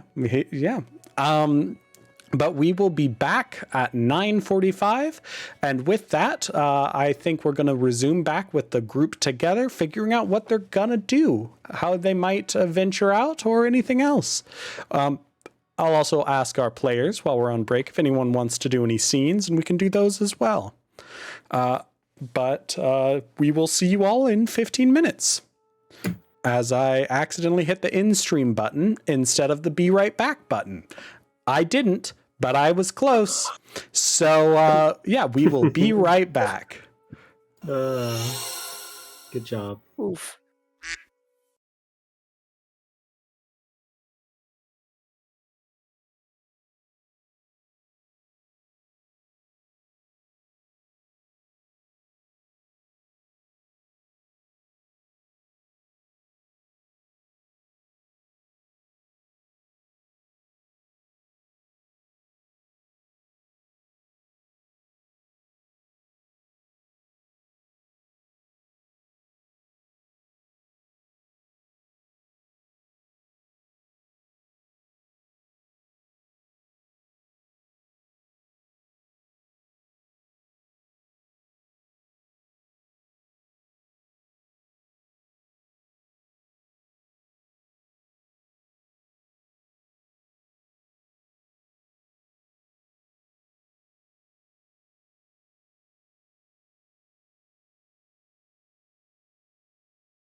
Hey, we are back from our break and we are ready to rumble. Is there any? The duck pops up right in front of you, so we can all see who does it. Yeah, I did say I was going to ask people if they had a scene they wanted to do, and then I didn't. So, do people have a scene they want to do? We've had scenes, group Okay, scene. cool. It is the following day. You guys have gone to classes. Oh, did Carathina want to do something? You looked up like following day, excuse you. So I do feel like immediately regarding all that that's happening, fair. Not the following day, but like immediately, that's fair. You go to Carathina's room. Oh, not again. Yeah, I guess so. Prior Feel. to that, though, Kay is going to try to send out on Sending Stone to both Evie and Syntax, try to get them to show up. Hey, do you want to maybe come over, please? Why? Oh my god! Inspiration. I'm sorry. I love that Carly like can't handle that you said why as your character choice. No, but fucking inspiration. Already, this is my favorite choice we've made in the game, is to strip Evie of her emotions and conscience. Syntax. Yeah, what? Yeah, why? Back our daughter. Are we in a group? Is this a thread? It can be. We said that it could be in the past. Okay. God. Oh my god. Kay is just going to say, Like, you fucking know why. new developments on Trip. Why else? Okay, who asked? Okay, what happened? Oh yeah, Syntax doesn't know shit. Yeah, it's fine. You're like, okay, what happened? Yeah. Hello? You're texting in bed. Okay, Quintelius just is wanna asleep say- next to you. Oh my god. Things that can't be sent over Sending Stone. Very Great, important. let's talk tomorrow. Bye. Oh my god. Captain is like, it is tomorrow. Okay, I already gave Trent inspiration No, too, no. but that I love it. Okay, talk tomorrow. Poor bye. Garrison trying to hold the group together. Hey, we already talked about a lot. I don't see how we have much more to talk. Okay, this is Are gonna go you so bad. okay? Yeah. I feel I am adequate. I appreciate you asking. I'm kidding. No, I'm not. No. Kay is now thrown off the whole like, oh, we need to talk and like catching everyone up. Like it's regular for Syntax to be like, oh no, I'll do it when it works for me. I have a But she's question. thrown off by Evie, so she's just like, Wow, Greta really pissed her off. where Does the where Sending did Stone have, like, read you receipts? go when you left? Were you all right? You can do the mental equivalent of a read receipt on a sending stone. Every single time a message goes through, Okay, Imogen just reads it and that's it. Yeah, it's essentially the Okay. like I heard you, right? Like, because it's mental. So you can send actual words, or you can be like, uh-huh. Just a single letter K. Yeah, it's just like, yep. Mhm. Yep. You're like, ain't that fucked? And like, that's it. That was Okay. bummer. Damn it. Yeah, what bummer, man. Okay. Sorry, I'm derailing the thing. Yeah. Wrecked. Good. What was the last thing you said? Are you okay? And you're like, yep. Yeah.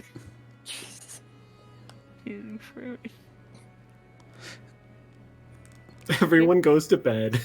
Oh my god. Gareth and I get Grast will say in your mind, honey, I think they're all tired. I think it's time to go night for kiddos. Oh my god. Go to bed, Betty bye. You do realize how demeaning that is, don't you? That We is have a the conversation point. here talking about how we're best friends, and then You're incredibly belittling. If you're going to be in my head all the time, maybe pick a side and sit on that side. Kayathana, At we're least for a day. friends. This is how we show affection. I insult you, you insult me. I perform body horror things like zipping my mouth closed and you don't acknowledge it, which kind of hurt a little bit, honestly. I think that's probably why I'm lashing out. But, see, this is progress. Look at us. We're already talking this through. Such a healthy relationship. If only Tosh and I talked about things. There was a time she cut off my head. You should go talk to her now. Good night. Oh, no. No, she's with her mother right now. God knows I hate my mother-in-law. She's good food taste, but that's about it. I thought you said it was time for bed, time to go to bed. Good night. Yes, good night. He doesn't, leave. You get the mental equivalent of someone sitting and watching you try to sleep. Oh, is this bothersome?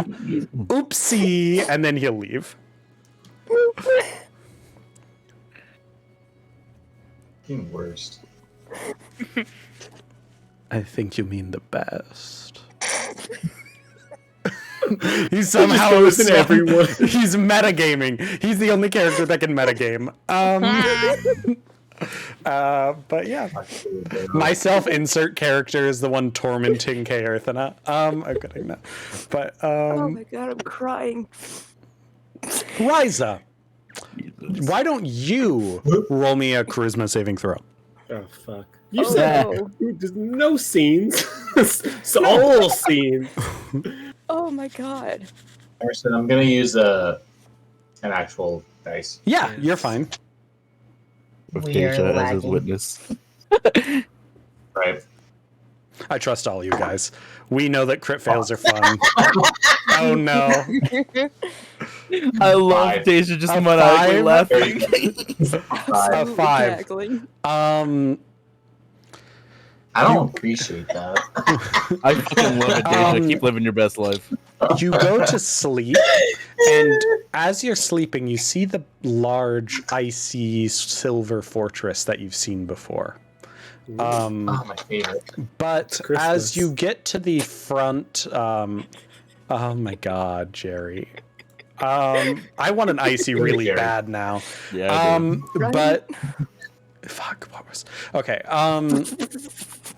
As you're working your way through, again, here's artwork of what you see. You get to the front of this, and instead of pushing your way through like you have the last two eclipses, literally exact opposite, but that's fine. Except not at all. Just ignore me. As you get to this, and you kind of try to push your way through like you have before, it feels thoroughly sealed. And it feels so cold that it burns when you touch it. And then you feel that kind of warm embrace pulling you in from the other direction. And you see either this icy cold wall on one side, or down this walkway, you see the sand that you saw with Polaris before. What do you choose to do? Do you choose to go and walk toward Polaris where it's more comfortably warm, or stay here where even the metal architecture itself burns to touch? Let's go towards Polaris. Okay, cool. As you approach the sands, Polaris manifests again in the sand. These visions you've been having, my friend. You must be careful. They are misleading, trying to pull you down a path that is dangerous, Ryza. Oh. Tell me, when have you had these visions before? Oh. Well, it's not often, but it's happened a couple times. It happened. It looks like a We've been in school for how long now again? 2 years. It's been happening at the eclipses. It's been happening during these eclipses, but again, it's not often, but when it does happen, it's vivid and real. They shake their head as they say this, and their halo that kind of extends from their eyes around, looking almost like made out of broken flecks of gold paint, almost look more like tears now as they shake their head. That is what I feared. It is the moon. She calls to you. During the eclipse, when she is closest, she calls to you, tries to mislead you. Polaris puts a hand on the side of your face. Kerthana is not your name. It's Ryza. I just read the other name on your little picture. So, yeah, fuck me. I'm so sorry. I'm so Oh shit! sorry. Wrong disciple. Forget everything. Oh, Here, fuck. bye. Oops. Pops into Grast, is like, hoo, and then leaves. No. But, no. Polaris just looks at Ryza. Ryza. Oh, Ryza, it's... I do not envy your task. Before, I offered you a choice in taking a talisman of my power as a token of my faith in you, but now I must insist you take it less as a token of my faith in you and more as a talisman of protection against those that would use you and use what you represent. Rice is gonna realize that, yeah, I better do what he says, and she's gonna accept the talisman. They, as they're kind of pulling it out, the setting around you shifts and changes. He pulls a sheet of paper off to the side. I'm sorry. That got me. Oh, I heard our subscription sound, I think. No, rating. Hey! Raid. Thanks for joining us. Oh shit. We are having an angel talking to one of our ASMR player. So, Ryza, the sands around you just shifted and changed until you seem to be standing in a very large room. It's... The best description I have is kind of the Washington Monument, how there's the long walkway with a pool of water in the center, and then a large obelisk in the back. It's that same kind of look, but inside of an even larger sandstone temple. The temple seems to be having battered and worn down by the sands outside, but this pool is crystal clear. Inside, it just looks like it's filled with writing on the bottom of this in a language you don't recognize. All these scratches, picks, and curves that is both beautiful and haunting at the same time. There, at the foot of this pool of water, at sort of the culmination of all of this carving, writing, is the scepter wedged in the ground. Polaris hovers over the obelisk in the background. Or in the distance, sorry. Ryza, do you accept this power blessed upon you? This token of protection and guidance? And with it, do you accept the responsibility it represents? Rice is gonna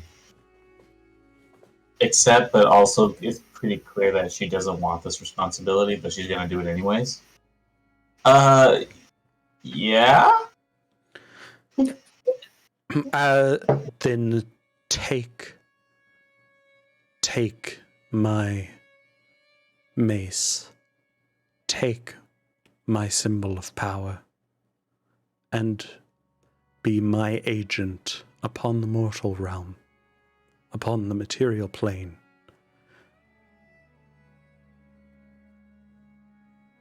Bryce is gonna reach for it. As your and hand... Oh, sorry. Go. I was gonna say she's about to.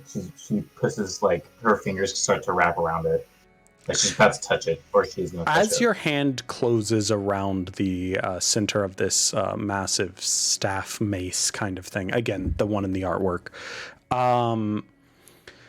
you... Father, the Son, and the Flying Spaghetti Monster? Okay. This is our player, Imogene Jerry, who's derailed. Okay. But no. As your hand closes around it, you feel a pulse of pain. And you watch as your palm begins to bleed. Your blood trickles down following the spiraling groove of this staff until it splashes down just a single drop into the pool below. You watch as rippling out from that point, the letters begin to glow red as it ripples out further and further until the entire pool glows red. You have done well, my child. Polaris floats down in front of you. The pact is sealed. You will bring about our rise. Thank you, Ryza.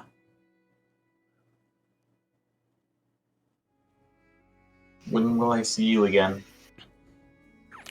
Now that you carry this mace, whenever you wish. I have a friend within it. Their name is Zartasa. They will be my emissary to fight alongside you. Bond with Zartasa and you will gain more and more power. How do I do that? How do you bond with any living being? Get to know one another. Share souls. Jerry, I'm gonna block you again. I had to time out Jerry earlier because I was trying to do a serious scene. You're a monster, Jerry. He's trying to make up for all of the missed sessions. Yeah, you're the worst. Ryza, thank you. Together, we will make sure the moon never falls.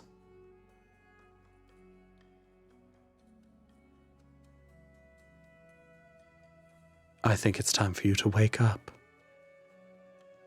Whereas everything else has been very, well, not very, every other vision you've had has been relatively gentle. You awake as if from a fever. Sweat dripping across you and just utterly exhausted and strangely terrified. In your hand is a mace. However, it's smaller than the one that you grabbed in your dream, but still golden. It has a heft of black iron and a golden head with an angelic countenance. The metal spiraling around this obsidian black iron. You hear in your mind, Ryza. Are you there, Ryza? It's a different voice this time, a bit more hollow. Bryce is gonna look around and just already know that this voice is not coming in the room. It's just like, okay, yeah, I'm here. I live within Polaris's mace. My name is Zartasa. And our contract dictates that I am in your service. Oh, I see. So does that mean you can help me with whenever I can call upon you? I will grow in strength the more you use my weapon, and the more you honor our Lord. For now, you have a +1 mace that gives you a +1 bonus to attack, damage, and spells. So spell save, spell attack roll, as well as melee with the weapon attack and damage rolls get +1. So it's a +1 to literally everything. While holding this mace, you can use a bonus action to speak its command word, Uri. Oury, but again, you'll have this magic item in your stats, so don't worry. And it causing flames to erupt from the head. These flames shed bright light in a 40-foot radius, dim light for another 40 feet. While it's ablaze, it deals an extra 1d fire damage to any target it hits. Flames last until you use a bonus action to speak it, or until you are no longer holding it. You also, as you hold this, have resistance against bludgeoning damage. Wow. However, as you put the mace down and try to walk away from it, you find your vision growing hazy if you grow more than 10 feet away from it. It seems that you are blinded if you are ever further than 10 feet away from this object. Oh no. That sucks. Yeah, a little bit. How a bummer, dude. You thought to take Who your told me test, to right? take So put this? that away. As you It's my emotional support base. as you notice this and you turn back to reach to pick it up again, your vision getting clearer. Do you reach out with the hand you grabbed it with originally? You see something on your palm. Right where that pain was earlier. The pain that you felt when you grabbed the mace. Mm-hmm. It's a star on your palm. A pentagram. Blood red burned into your palm. Roll an Arcana check for me.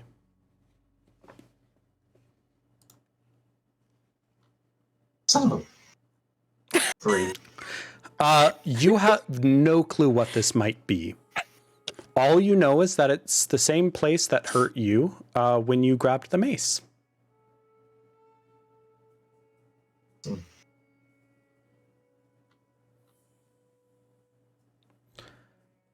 That following morning, the rest of the group finally listens to Carathana's summons. And all together now, I feel like Carathana probably emphasized, no, we're doing this in my room, not at the fucking tavern. And everyone dragged themselves into her room. Riza, You don't want drinks for this? Astrid comes with an entire tray of drinks. Okay. Riza, I'm assuming you go as well? Yeah, she'll be there with her new Golden emotional mace. support mace. Cool. Yeah, all of you guys see this. What? Quick question about that mace. Yeah.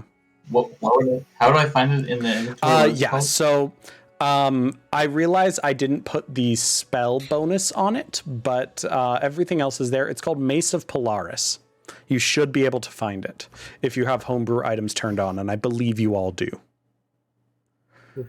It has 3 different phases: dormant, awakened, and ascendant, I believe. Rage. As you level it up, it becomes more and more powerful. So right now it's kind of just like a normal magic item, but eventually it is an artifact level magic item. It will be artifact level strength. which, to give you an idea, an artifact level magic item is a plot device. It is not legendary. It is a big deal. Deck of Many Things is legendary, I believe, and this is above that, to give you an idea of impact on plot. The other things that are considered legendaries are, again, the weapons of gods, which is what you have. So Ryza comes in the room and we're all looking at the... It is radiant. You gonna wear a glove? Again, I say radiant. It's not actually giving off light, but it's that kind of like gold shine that almost seems like it has light inside of it. It's giving Satan. Hey, Ryza. Did you have it? How was your night? Hey guys. You know, a little bit of this, a little bit of that. Carathano, the moment Ryza walks in with that mace, you just hear in your mind, "Oh fuck."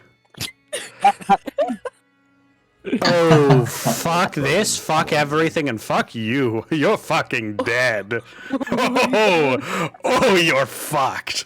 Oh, you're so fucked. All your friends are fucked. Oh. You're talking to me. Oh, all of you. You're just royally reamed. Oh my.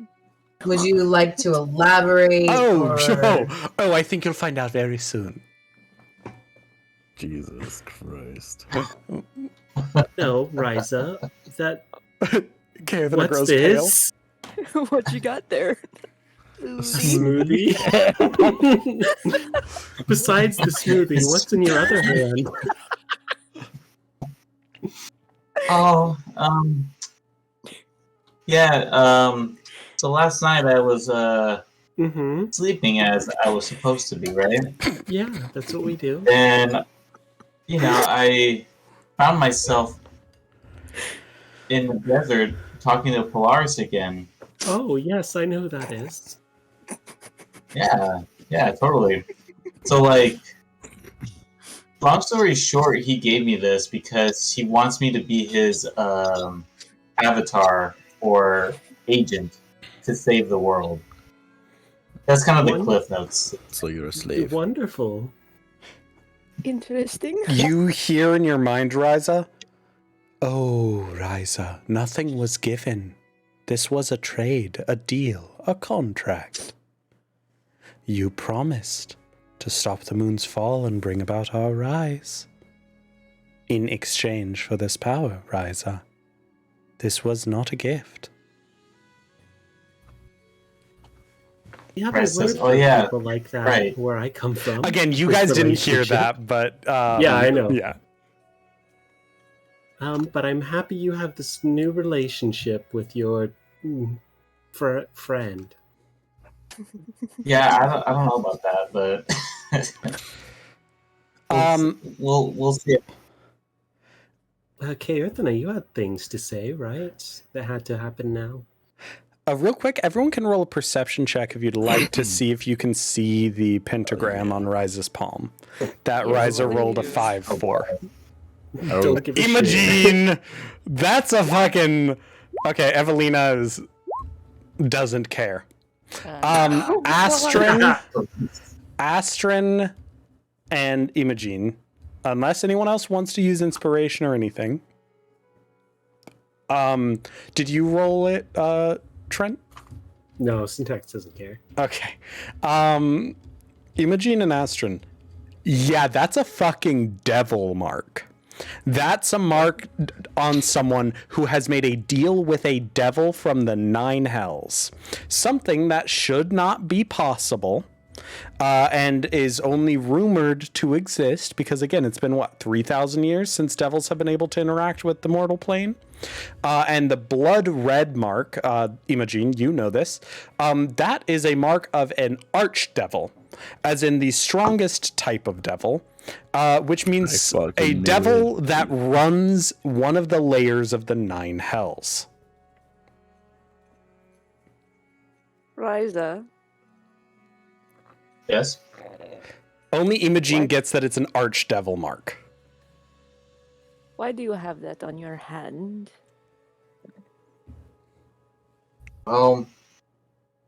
This happened as soon as I grabbed this mace. As soon as I touched it, this mark appeared.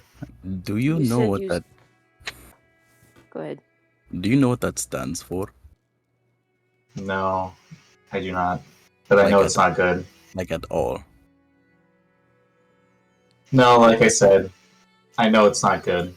But I don't know what this is. Do you want to, or will it scare you more? At this point, you can just tell me anything and I'll probably react the same way. That is the So, sign of yeah. an archdevil. Oh. Yeah, that does not sound good. Why would you be getting that mark if you say you speak to an angel? Carathna, you hear laughter in your mind at all of this. Bitch. Continue, Ryza. Sorry. Just like, yo, yeah, yeah, if I was actually talking to an angel, I probably wouldn't have this, huh? Probably not. It probably Oh. wouldn't glow red. Oh, devils, angels, it's all the same thing. They're Good for really you. not. You have power now. They've been lost contact for thousands of years. Okay. For a Carathna, reason. in your mind you hear, the dragon is smart. We are the same thing, or at least they are. I was a devil, now a demon, but technically lineages is the same. After all, the story of the devil is a celestial who thought we should be doing more to stop the demons of the abyss and kind of got in trouble for going a bit too far. Their leader, of course, was my brother, Asmodeus. Asmodeus. And How many brothers do you have? No. It's the same brother. His name was Polaris Asmodeus. before he fell. The morning star, the guiding light. Hmm. Then it was Asmodeus, and then... Yes, so that's what I was saying. What doesn't get along more than anything else? Demons and devils. Honey, we have a blood war. The moment my brother showed up, I knew I had to do stuff because I just have to stop him. Oh, this is going to be fun, Carathna. Your friend is royally fucked. She sold her soul to the king of the devils. And the trade sounds like it was that mace for the promise to bring Asmodeus to the material plane. And stop the seat of divinity, the seat of the celestials, from returning. The actual celestials. The ones that have been sending Ryza, I assume, probably visions throughout her entire life? My guess? Uh-huh. Jesus fuck. Go tell her. I want to see her reaction. Oh my god. You are not sensitive in the slightest. I've never pretended I am. I know I'm a scumbag piece of shit, but it's what makes me charming.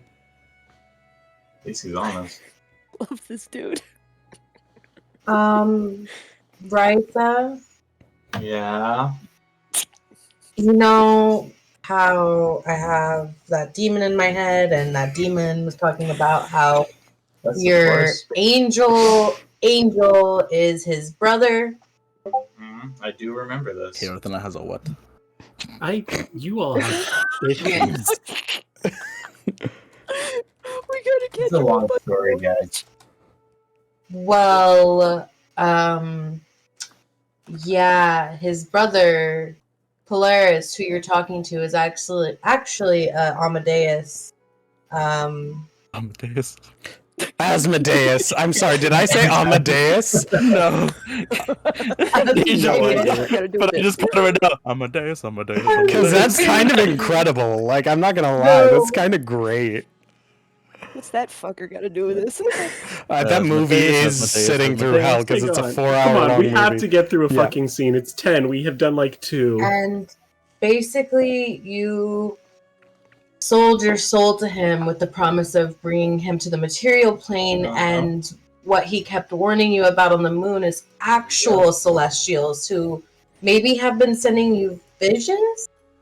Oh yes, he did mention the moon is trying to contact me. That's why I've been having these dreams. Ryza, in your mind, you just hear a, wait, you didn't know who you were making a deal with? You didn't recognize the pool of infernal script? Really, Ryza, child? Oh, well, I suppose I might as well be in my true look, shouldn't I? No need pretending to be something else. The mace shifts and changes until you're holding this. Welcome to the Mace of the Black Crown, the holy weapon of my lord Asmodeus himself, and my vessel. Small price to pay to be, well, I suppose not the blade of the King of Hell, but the bludgeon of the King of Hell. You have quite the honor, Ryza. When you eventually die, you'll make quite the devil.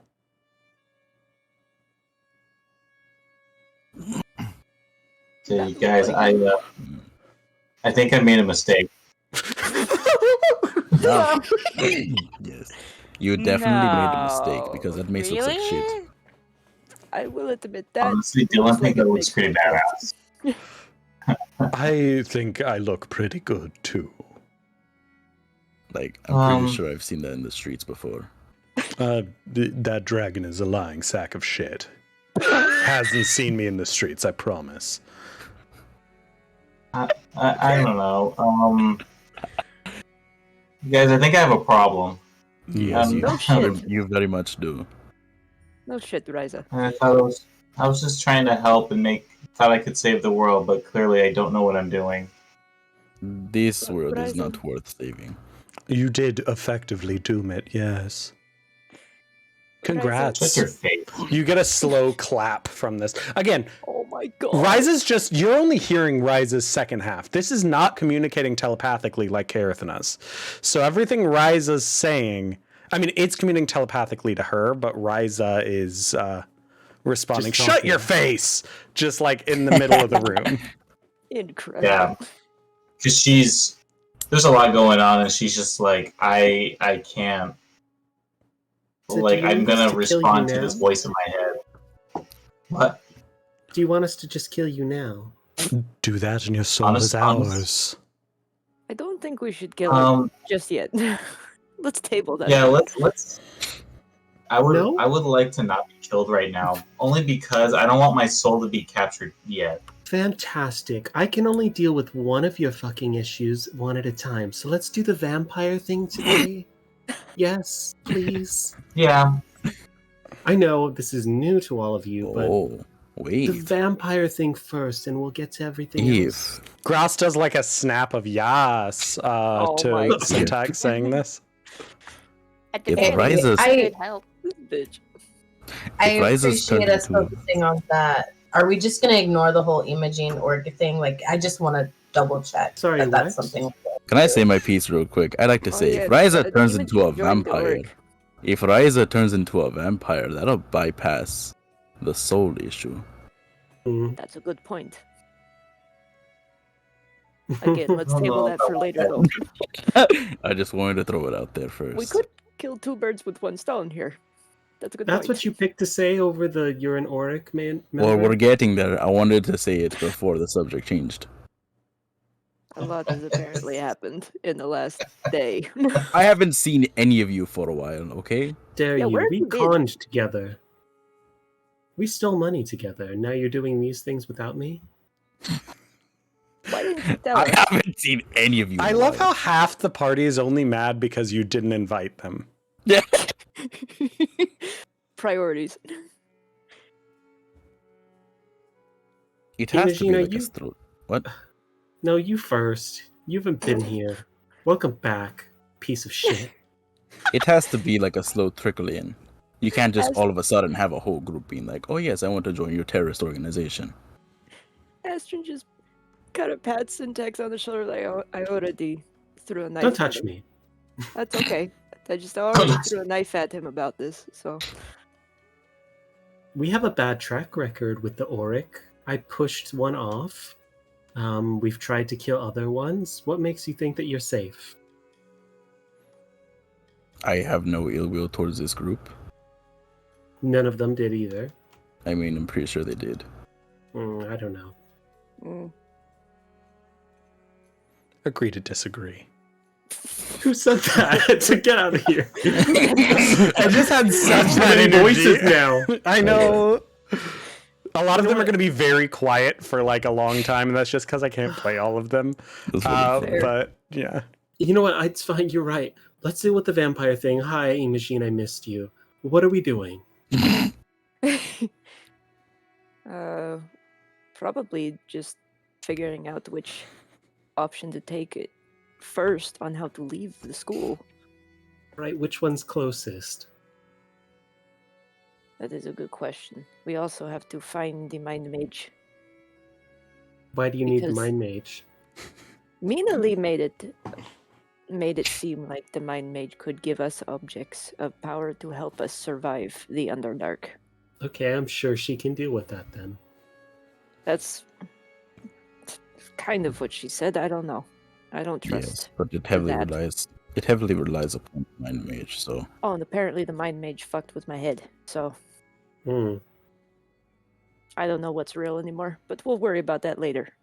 Hey, that's a good transition, Astrid. I think you should roll me an intelligence check. Oh,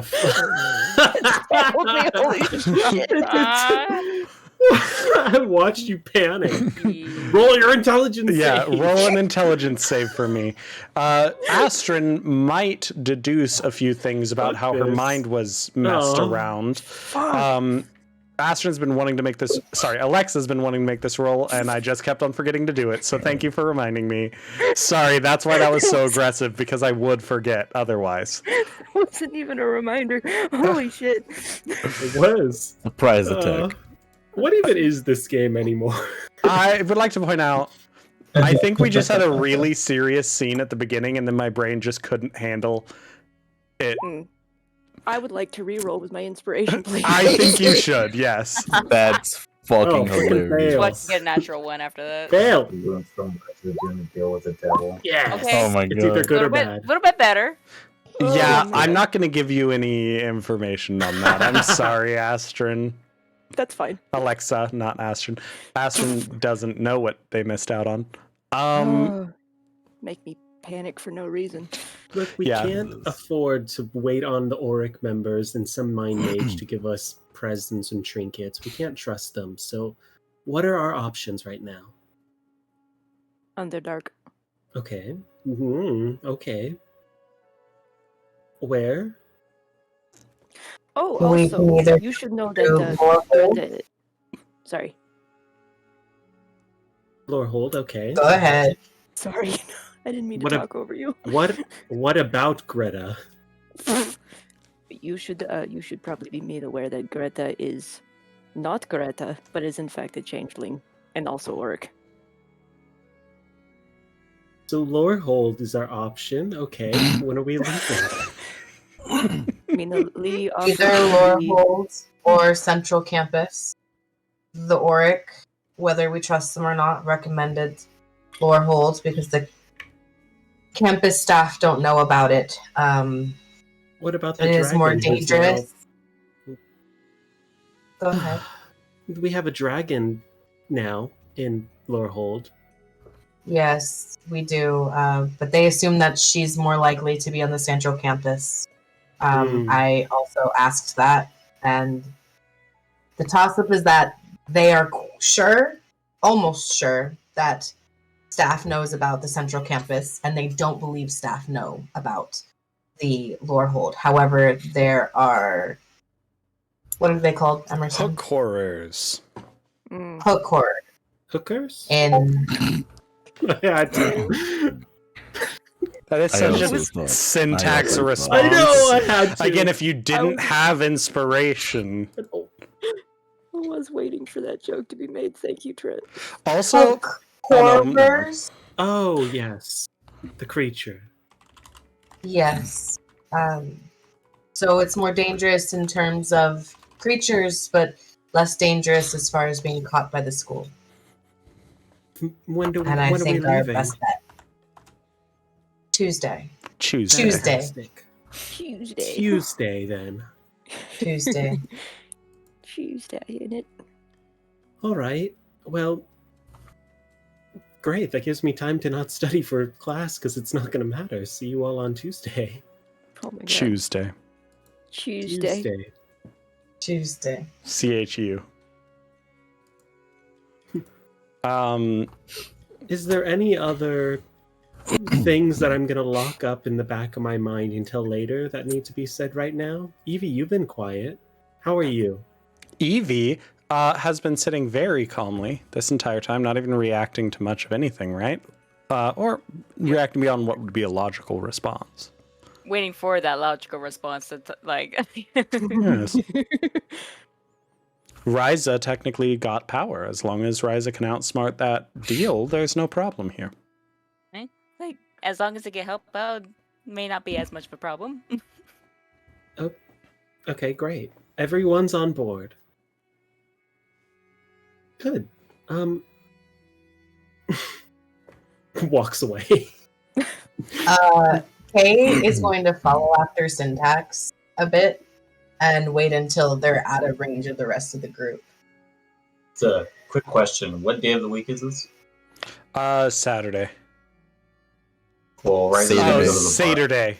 Yeah, Saturday. Saturday. Saturday. So, Riza's gonna go to the tavern because I think she needs some of that. Yes. Well, I guess that means a meeting adjourned. Well, time to go find out about the course. Can Curse. Astron follow Ryza to the tavern? Yeah, you can do whatever. Evie, because I'll just do it quickly in between as well. You're going to find a book on hook. Hookers? I know, I almost said it. On hook horrors? Okay, Hook cool. horrors? Roll me a investigation with advantage, because you work in the library and you're not getting distracted by petty emotions, such as that Oh my kind but petty quiet emotions. Minotaur who's been trying to get your attention. Oh no! Get okay. fucked. Here we go. That is a 17. Cool, yeah, so you're able to quickly say, excuse me, I have more important matters than listening to you. And Yeah. then go to... Yeah. Oh, I'm putting words in your mouth. Obviously, that doesn't have to be what you said. I'm just Step being mean aside. and bullying. hot, hot. Okay, hook horrors. They are blind. Damn, crazy. But, sorry, I don't know why that shook me, like that one statement. But they have very, very good hearing. Their hearing compensates. They have genuine blind sight within 60 feet, but their hearing compensates and essentially gives them dark vision to 120 feet. So as far as being underground in the dark, they're very potent. They also are pack hunters. So you're never just going to run into one. They're also large, so they're quite hefty. You have played Baldur's Gate 3. We fought them in Baldur's Gate 3 around the tree, the little bird things with the hooks. Yep. But they don't have any means to kind of deal with anything at range, but up close, those hooks can deal a lot of damage and pierce through even plate mail. Jerry, oh my god. Do I have to time you out again? But yeah. So in general,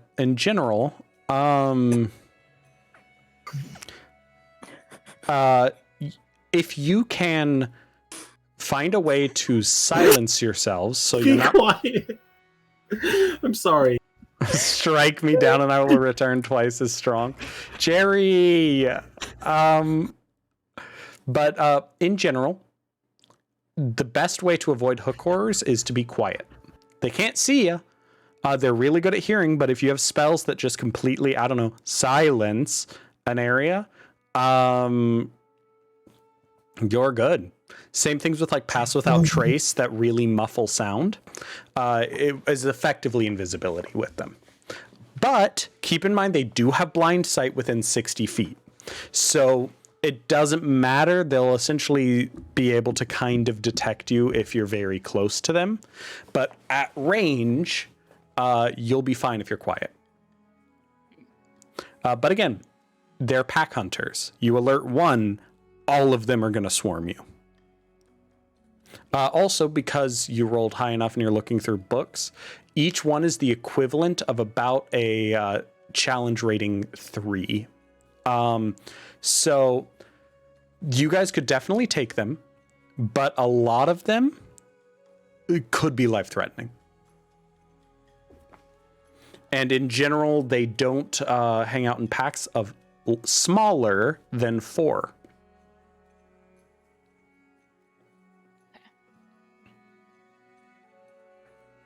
Ooh. But yeah. Oh, and they can climb really well. I should put that in there. Because they have hooks for hands. They're kind of cute. No, they're not. I lied. I clicked the picture bigger. They're not.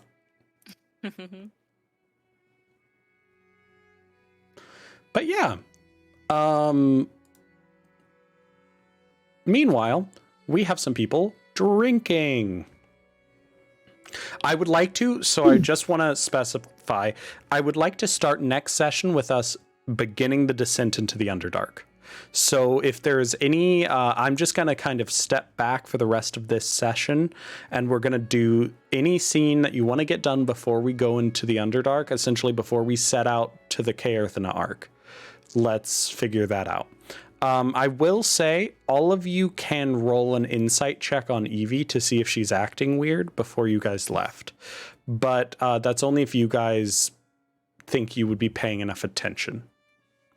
Like, I have a feeling, I think Ryza and Syntax probably wouldn't. Nope. Caerthana, Evie is weird. Evie is like super bubbly. Next to you, Evie's the most emotional person here. And no, Evie is doing a full-on conceal, don't feel. Like, yeah, there's something weird there. Like, even when Ryza was like, oh, I made a deal with the king of devils, Evie, like, was kind of unflinched. What does Imogen see? Same thing. There is no emotion on her face as she does stuff, and Evie, despite having a beak, is very easy to read her emotions. Evie's a bubbly, outgoing person, and you took away the emotions, so there's no bubbles. She's a flat soda. Yeah, I literally had the word flat in my mouth as you said it. But yeah, so she's just a flat soda. That sounds insulting. Evie's better than a flat soda. Usually, yeah. I agree. But yeah. So I believe Astrid would notice too. What did you roll? What are we rolling again? Insight. Apologies. Insight. Okay. Yeah, 16. You also notice that she's acting weird. It might not be as clearly lack of emotion as Imogen, but it's definitely Evie's muted for sure. It could be lack of sleep, but it also could be something else. If that's the, you said this roll would have happened before you guys left. Yeah, like as everyone was parting ways, Evie's getting ready to go to the library. This would have happened beforehand. Sorry. if that's the case, then can I change instead of following Yeah. Riza, I find Evie after she does all the research? Perfect. Yeah, she's like ignoring Drasimir. Yeah, Drazimir's like, Damn. so I wrote you a new poem, and you're walking away. No! Okay. Oh, Yeah. shit. No! That's fine. I'll be over here when you're less busy. Yeah.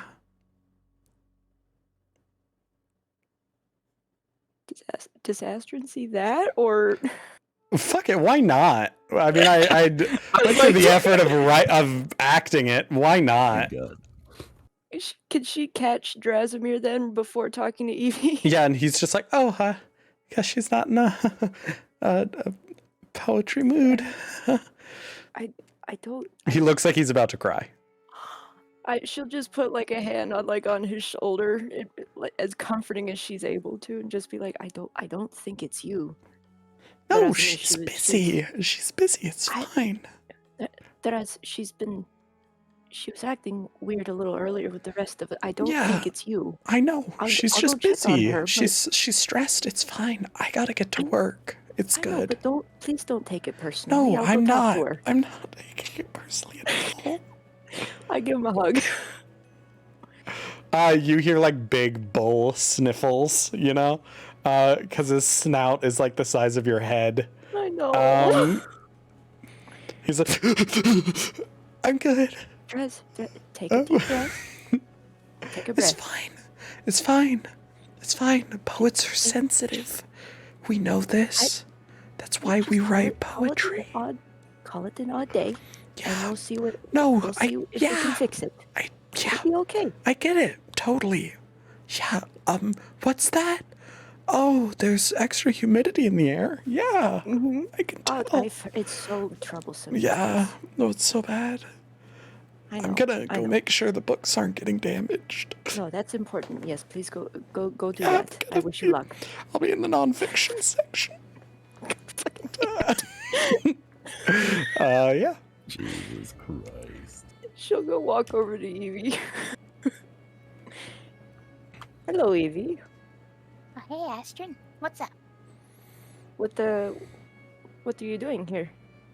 Oh, I thought I'd just look up hookers, just make sure if we're going that way that we're prepared. You looking up hookers?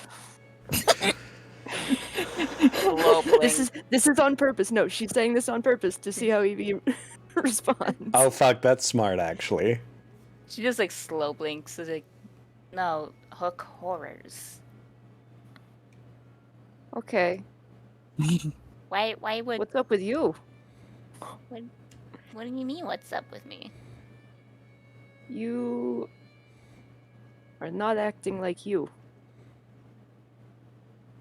And it's a little bit distressing. Distressing? How could it be distressing? My mind- Because we all very much like you. And this is not you. I mean... Well... I don't know, I find it a little bit easier to get some work done and be I can more understand. focused. I can understand that, but I thought you enjoyed Drasomir's company. Well, I wanted to get the information just so we're both prepared. I can always go hang out when I've got the time. And when do you think you'd have the time? Would you actually go do that? I mean, when we're maybe not busy, but we always seem to be busy and always needing to look up stuff, so. Sure, but the usual you would have made time. The usual you would have laughed at the hooker joke. Oh. I just... Evie, what has happened recently? You left the cafe. What happened? Oh, nothing too much. Just flew around, stayed over at Lorehold for a little bit. I actually got to see this construct, Alabo, talk with him for a little bit. But Mm-hmm. nothing much happened after that, really. Are you sure? Oh, I had some conversation. What happened in the conversation? Well, I guess I was a little bit weird. Like, I guess I was stressed from before. Then he kind of helped me. I guess, kind of helped How me. did how did he help you? Well, he took my emotion away, just so I don't Evie. have to worry. Evie. Yeah. Did you allowed him to do this? Yeah, I thought he was going to calm emotion me, but he kind of took my emotions instead. But it Why might be better that way. why do you think this is better? I mean, I can do some more. I can do my research better. Don't really have to worry about being afraid of things. I could just go and learn, and don't have to always like be behind just because I'm afraid for feeling of something. You just go for it. Is Evie like sitting or Probably just like at a sat. table? Yeah, probably on a couple Astrid cushions. Astrid's just gonna kneel down so she's more on eye height and kind of very gently put both hands on like where Evie's shoulders would be. And just looks at her very intently in the eye and goes, Evie, in all my 97 years of having to choose to do what you chose to just do, it hasn't helped me do anything worthwhile in my life. It's done quite the opposite. Our fears and our emotions are what build us into who we should be. It's not going to help you in the long run. It might help you right now with research. It keeps you focused.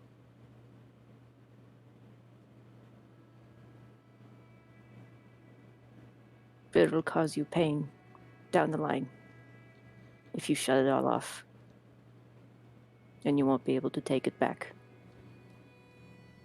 You will lose things. I mean, Alabo said I can get my emotions back whenever. He's just holding on to it. Do you trust him? I'd say so, yeah.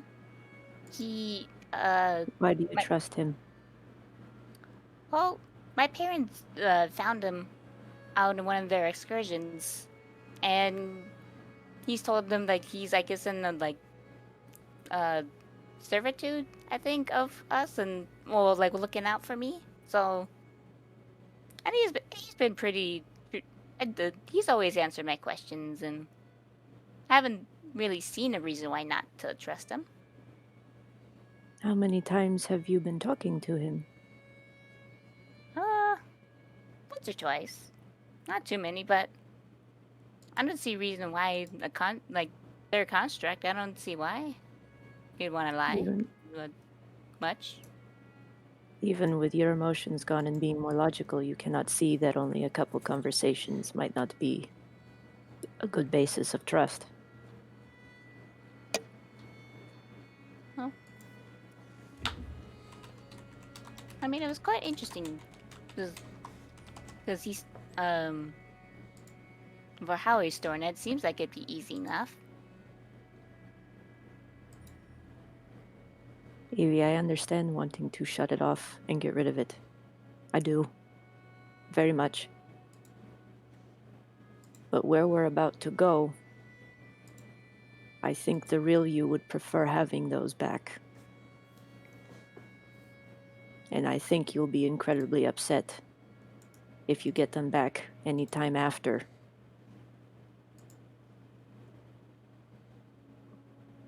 Especially if you end up doing something that you could potentially regret. But what if I regret not doing something because I was too scared? That's what we're here for. Isn't it better to find your own courage authentically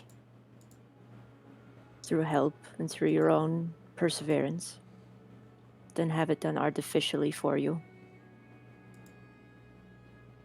That bravery's not real, Evie. It's not real because there's no emotions there that let you choose to be brave. It's not bravery if you don't know what it is. I would just be quiet, just look at Astra and just like really look. Like, I mean, I guess I can see maybe why it might be good to have some emotion. It probably makes me a hypocrite to tell you as such. But I Maybe think just a tiny bit. you would regret it more if you didn't have your emotions back, Evie. Sorry, I just registered a tiny bit to it makes me a hypocrite. That's what I'm here for. Would you like me to go with you, Evie? If you would like, maybe you can. It'd be nice to show Alabo some of my friends. I am mean, like, interested. get to know some more people, so that they aren't stuck there. I'm interested. He sounds fascinating. Oh, he is quite fascinating. Plus, I haven't been to Lorehold much. It looks very cool. He's actually met. Oh, what was it 200,000? Over 200,000? Yeah, over 200,000. Just we'll stick with that. He's met over like 200,000 people, and the last person he met was sometime over 5,000 years, which is quite cool. That is a long time. Astrid gets more and more concerned the more Evie speaks. She is very concerned, but she is not showing it best she can outwardly. And all at the same time, Evie just And flatline Astrid's nothing. kind of trying to match that blankness a little bit, and it's easy for her Aww. because she knows Evie is going logically and not emotionally. Oh. Hey, come on. If we can maybe go. I think they've got some time. If you want to go now, or if you want to wait for a little bit, but I'm No, good. I have nothing to do. I'd love to go meet him. All right, follow me. Yeah, so before we do that, Ryza's going to get a drink.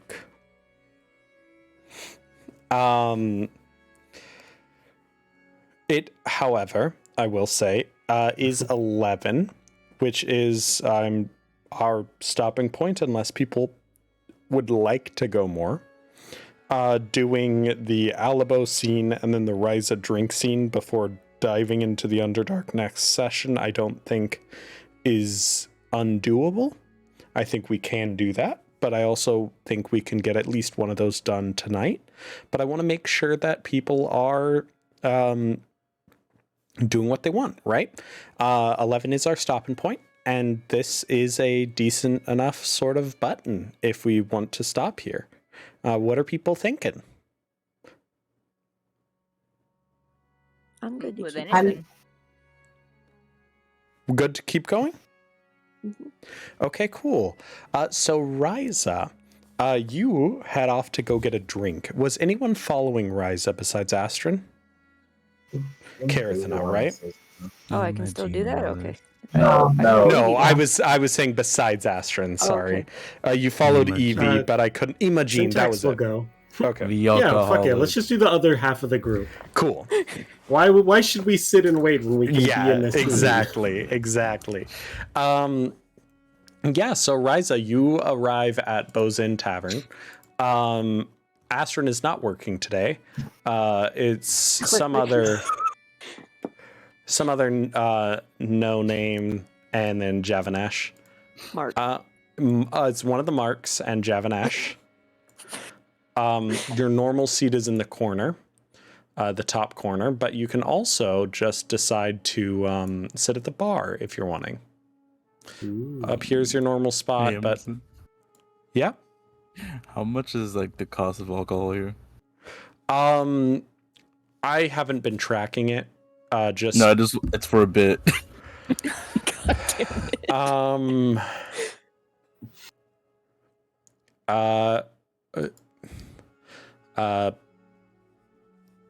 Sorry, my brain. Whatever it is. Anywhere between a silver piece. Yeah, we'll say silver piece. Let's just say Okay. silver piece. So like whatever like the going rate price is for like beer, you see Imogene at a table with a sign that says half the cost of the tavern. The fucking alchemy jug just pouring it out into cups. Oh my god. Javanash will very kindly escort you off the premises. Nice. Javanash is taller than you. Oh shit, really? How tall is Imogene again? I think he's 6'3". Yeah, Javanash is like Oh, 6'7" or so. Like he's almost Okay. 7 feet tall. He just whole doesn't tend. time? He just doesn't tend to be all intimidating. If he puffs up, all of the sudden you're like, holy shit, that is a predator. I need to have this scene. I want to hear him go, "Hey, mate, Yeah. Yeah. take that outside." So Please. Imogene, I get that you're buddy with our girl Estrin, but they wouldn't want you selling anything here either. So how about you sell that not on the tavern property? Yeah, right? He like kind of Or- finger guns it as he says it. Or hear me out. We split the profits. Uh, no, I'm assistant manager. I don't really need to split those profits, but I appreciate the offer. Also, those things run out of alcohol, so they definitely have a smaller supply than we have. So I think I'd ultimately make less money. But also, can you please not do that here? And also, you need a liquor license. Because there are people under drinking age who attend this school. What if that kid Enemo came by? Would you give him? Or your friend Giuseppe? To be fair, Animal never leaves his room. To be fair, he never leaves his room without like a chaperone, because I've seen Exactly. him around, but So like he never would it's have usually alcohol. with that girl Zimini. And Zimini, God knows, won't even drink coffee. So Damn. this is beside the point.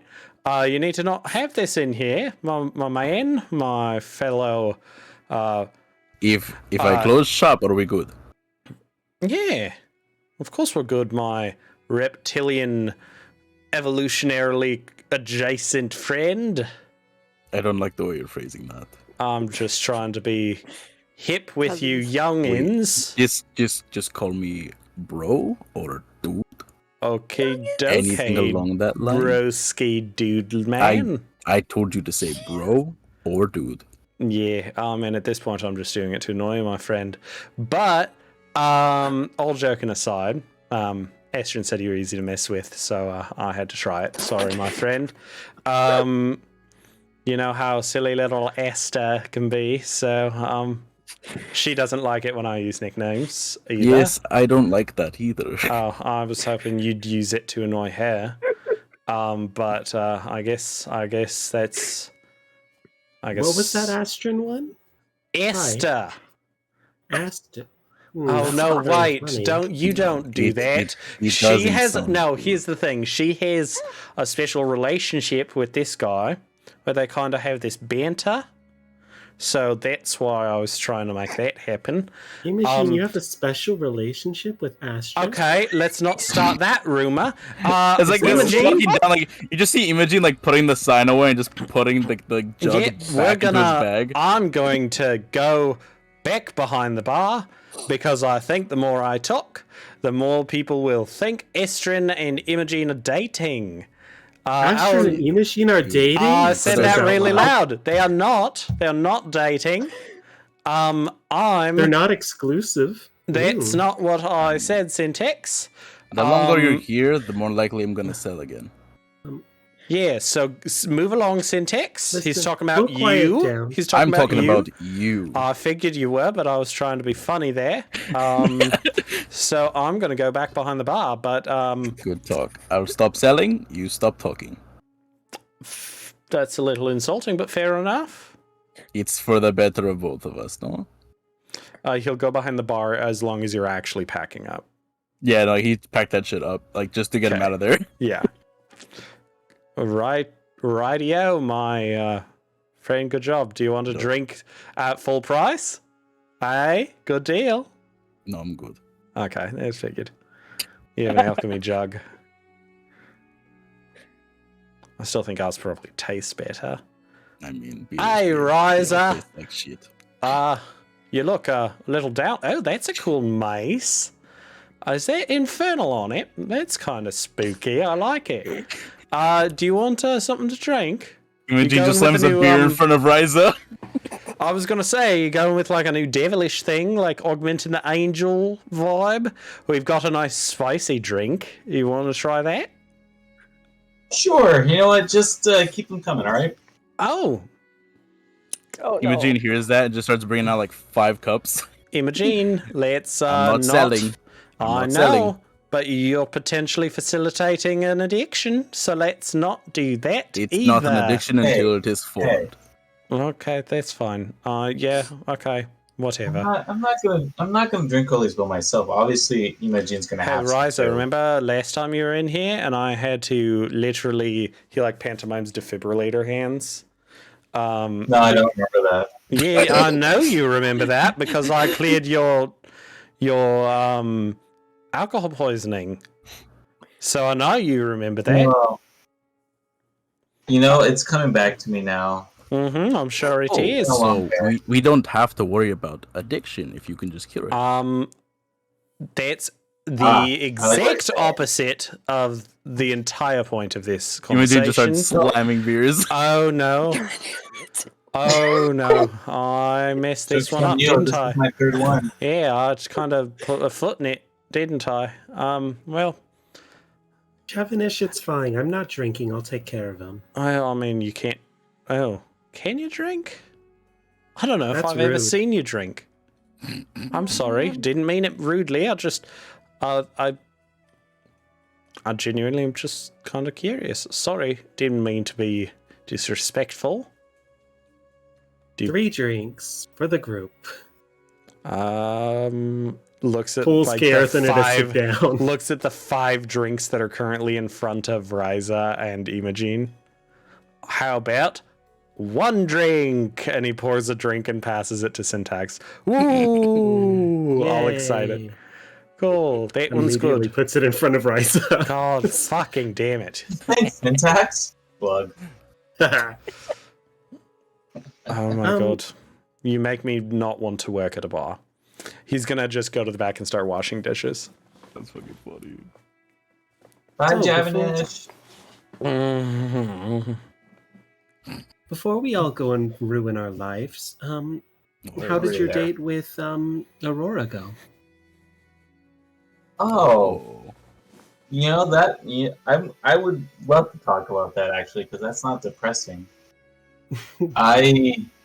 We had a great time.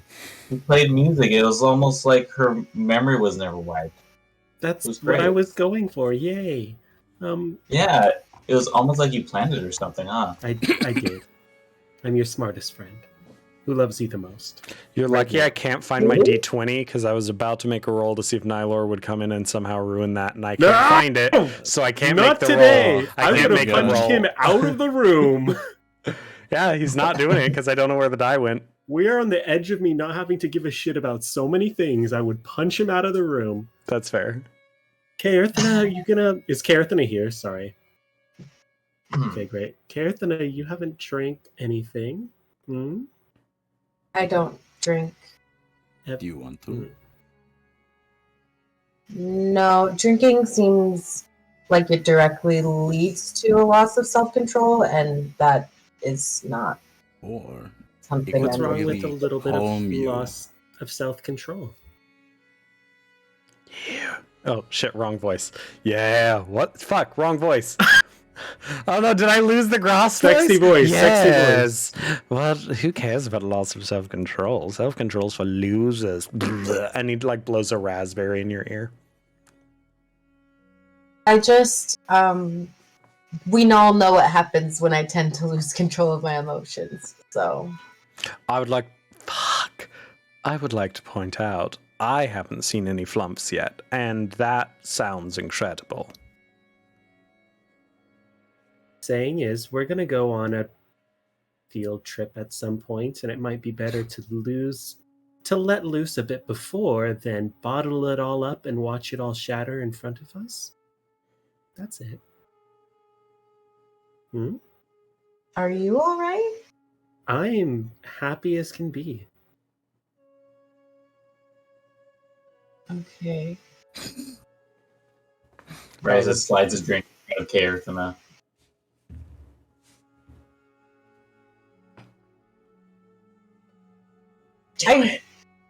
I really think I'm okay. I don't. I mean, like, one drink won't lose control. You just hear from the back of the bar, wait! Do I hear someone trying to peer pressure someone else into drinking when they don't want to drink? No, it's not peer pressuring. It's No. It's called. He just holds up a hand in front of all of you guys, and then just looks at Kaerthana intensely. Are they trying to make you do something you don't want to do? No. Are you just saying that to be nice? Yes. Okay. So I need all of you lot to get out of the bar. Gets up. Ryza grabs all 5 mugs and press the water. No. And he takes them out of Ryza's hands each. Look, if you're not responsible enough not to peer pressure people who don't want to drink into drinking, if that's something you guys think is cool, I think you need to cool off for like a week or so, and then you can come back to the bar. Yeah? Cool. No. I don't care if you disagree. You're not coming back to the bar for a week. No. He literally just like turns you around and walks you out of the bar. Imogen like watches that happen while he's still in his seat. He points back like before, like not even like turning around. It's like, you two, Dragon Man, Imogen, get out. Come on. Can I say something before I leave? Well, of course. I'm not like gagging you and dragging you out. What are you going to say? Oh, not to you. Keep doing your job. Let me talk. He just kind of looks at you, kind of confused, head turned around, because he is an owl, so he can look at you like while he's pushing out Ryza. Isn't that like unsafe to not know where you're pushing a drunk person? I've really good hearing, actually. It's asymmetrical. It's really helpful. Doesn't asymmetrical mean that it's it not makes evenly it balanced? Well, yes, but it makes it easy to pinpoint where it came from. I have a bigger hole on one side of my head than the other, and my eyes help funnel the sound into my ear holes. It's actually kind of cool. I incidentally can't blink, but that's less cool. Come on, outside. Hey, Javnesh. I'll be back tomorrow, okay?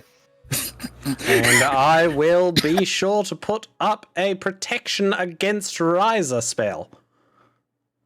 Oh, that's not a real You don't have to spell. do That's that. not a real spell. Yeah. Oh, so you lie? Yes. Oh, it's Wow, not I nice can't to believe lie. the barkeep's a liar. I know, the bartender's a liar. I tell people things that they like to hear. Can we stop bantering and let's move out of this place? Come on. You two, Alchemy Right. Jug. Well, I still haven't said what I want to say. They just so- fucking say it. I don't want to that run was, for it. that was a little rough. That's fair. No, that was, If you're walking out, I will back away. I will walk away Syntax turns Imogene invisible. after. Oh shit. my fuck! You know what? I'm just fuck this whole thing. Fuck this whole thing. I can't see him. He's gone, and he's just gonna walk away. I'll see you tomorrow. Hope not. Promise. The cat is yelling. Even the heard cat's her. upset. Karathana, You just hear whispered. it's okay to not be in control every now and then. You don't always need control. He's right, you know. You should listen to him. I like him. You? Zip it. If you're gonna do the weird body horror thing again, do it. I can't right now. There's one too many things. Imogen, I appreciate what you're trying to say, what you're trying to do for me, but I don't think you understand how many things I have on lock, under control at the moment, one of which is my feelings about you not telling us things. So as much as I appreciate where you're coming from, I am not in a place to let go right now. Understood. And the Imogen will leave. You get the like mental equivalent of like the back rub like at a like fight ring, not like a creepy sexual one, but like the like you know. I mean, they are. I guess it's kind of hard to not make a back rub weird, but you get what I mean. Like it's that kind of like in your fighter's corner, being like, "Yeah, you showed them, Kevin, and that was good. That was well worded. I'm very proud of you. I know you told me to shut the fuck up, and I will, but I'm happy you stood up for yourself. I may walk all over you, but that doesn't mean I like it when other people do." That makes no sense. It makes some sense. I'm a sociopath, and I like my power, and I don't like other people to have power.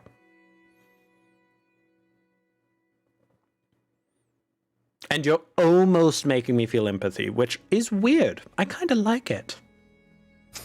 Maybe sympathy is a better word.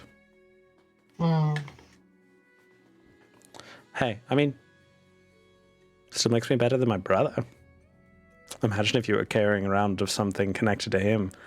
Good night, dear. I don't know whether it makes you better than your brother or just No, different. the difference is that I don't pretend to have a code or anything like that. You know I'm a piece of shit. We all do. My brother's gonna trick people and do all of this dastardly things and ultimately just be a little piece of shit. But like not in a charming way. Like at the very least, you can appreciate that I try to enjoy life. All he does is machinate and ruminate and come up with schemes to get more power. Well, there's no point in getting more power if you don't have something to do with it. Right now, I don't need more power because I'm enjoying what I'm doing. And what I'm doing is enjoying being pathetic and without a lot of power. And kind of with a lot of hormones and, you know, kind of the teen angst where like, oh my God, everything's terrible. And with a sister who's like, might actually be terrible. We don't know yet. That one I'm excited to find out about. And I think I've stopped helping. Yeah. I was getting there. For a while there, we thought I might be nice. No. Well, one of us did, so that's what You matters. seem like you have a lot on your plate, Karathana, so... Kevin is just see you on like, Tuesday. Yeah. Yes. Are we all outside of the bar? oh Did yeah, we- yeah, No, no, you, I were don't- you sitting? oh no, I mean, I guess Karathana was the our- only one not getting kicked out. Oh, okay. yeah, Okay, she would have followed. yeah, I Um, imagine. But Javanesh will, in insist that you are welcome in at any time, and they have nice non-alcoholic options. Yeah. But that technically Fire Jolt has better options. You would know. You work there. Objectively. Before parting from the group, Kay just kind of shakes her head off like she's trying to just focus, and she kind of just puts her arm on Syntax's arm and tells them, hey, I wanted to tell you to be careful about who you trust and who you tell things to.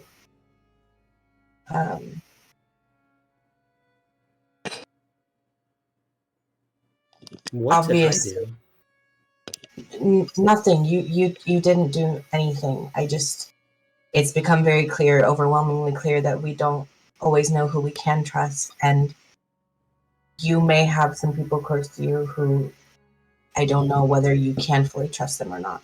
And I just want you to be mindful of that. Are you trying to tell him not to trust you because I'm in your head? That's rude. I'm not talking about you. Oh, that's a relief. You need to be a little bit more specific if you're calling out somebody that you want me to be more careful about.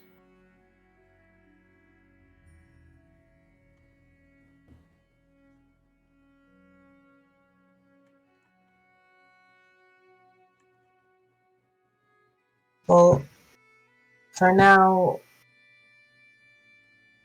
I'm not going to name names because I'm not sure, but I have a feeling, and my last feeling turned out right. So for now, I'm just going to tell you to be careful, period. I know you have things. I'm sure you have some things that you maybe haven't shared with all of us, but just be careful.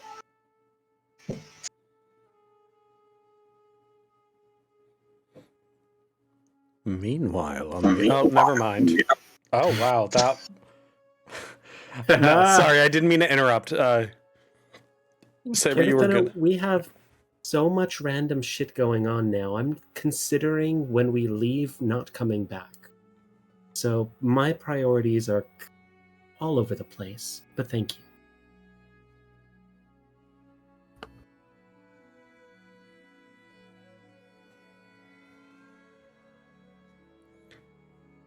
Me? Honestly. God damn it. I'm sorry. I'm trying not to interrupt the scene, but I always start talking right when someone else will. I'm so sorry. Honestly, if things go the way that I hope they go, the way that I have no idea if they can go, I might not come back either. So I respect that.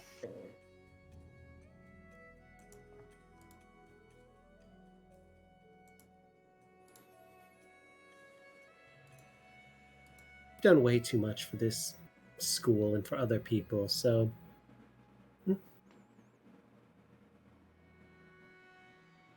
I'm concerned about all of us.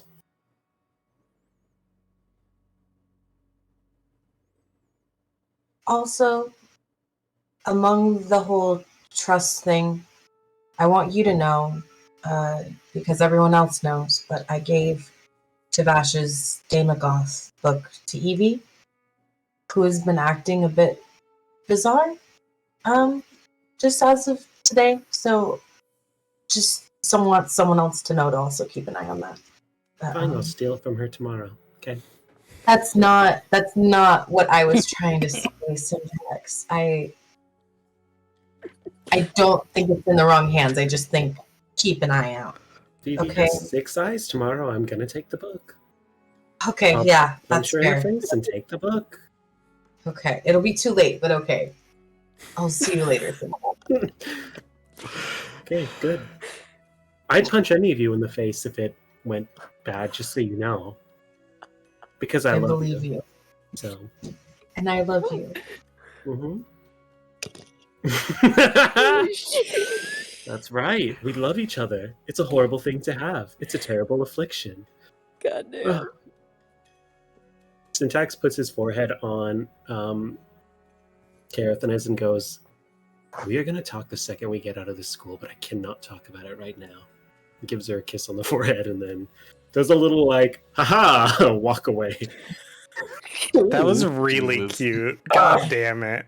That's fucking Oh my insane. god. That's. I could punch any of you in the face because True. I love you. That's fair. Meanwhile, Evelina Third is time's the leading charm. Astrid down a set of stairs in And pushes her. Lorehold campus.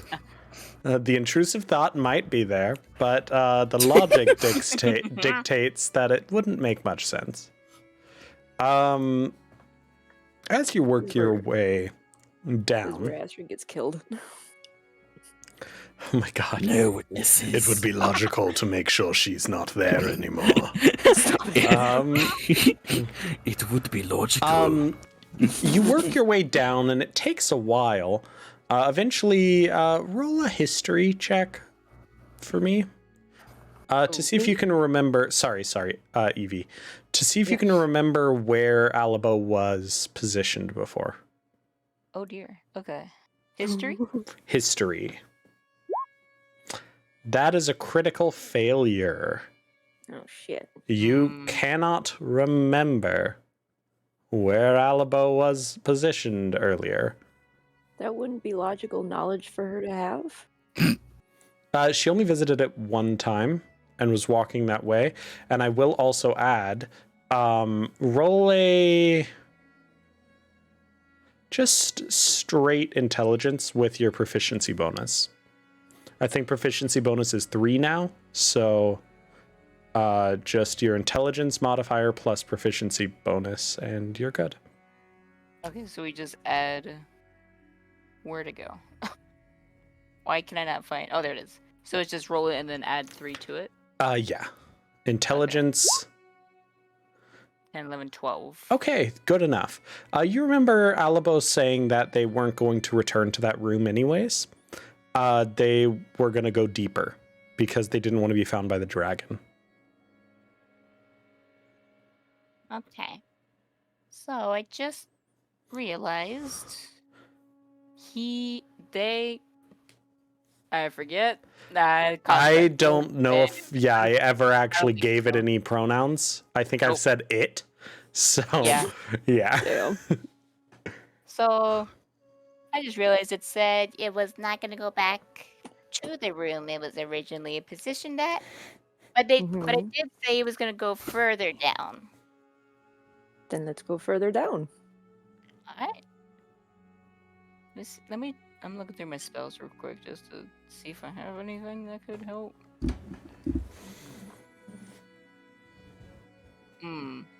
Well, are constructs typically magic-esque in a way? Oh, or- yes. They will have a magical aura to them in Detect Magic or anything like that. I do have Detect Magic. Go for it. Alright, we will cast Detect... We'll just cast Detect Magic. Cool. It's tricky because that typically works on what's immediately around you, but you're a good enough wizard. And in this situation, you're kind of looking for kind of any signs, anything along those lines. That roll me an investigation with advantage. Whoa. Wizard? What? I feel like Say I missed. investigation? With advantage. That is a natural 20. Okay. Yeah. You can find them eventually. It's almost more of a gut feeling, as if you're finding something that you lost but vaguely remember in the back of your mind. Almost like a part of yourself. No, so you're able to track it for that reason alone. You're kind of following your own intuition and almost the magic of your own intuition, if that makes any sense. Eventually, you come into a room. Okay, fuck you, Trent. Of course I read the chat because it popped up and it was distracting. And it said my name right there and I was like, oh no, this has to be important. God damn it. I can time you out too. No, I'm not going to do that. Only Jerry deserves that. Correct. But abuse of power, yes.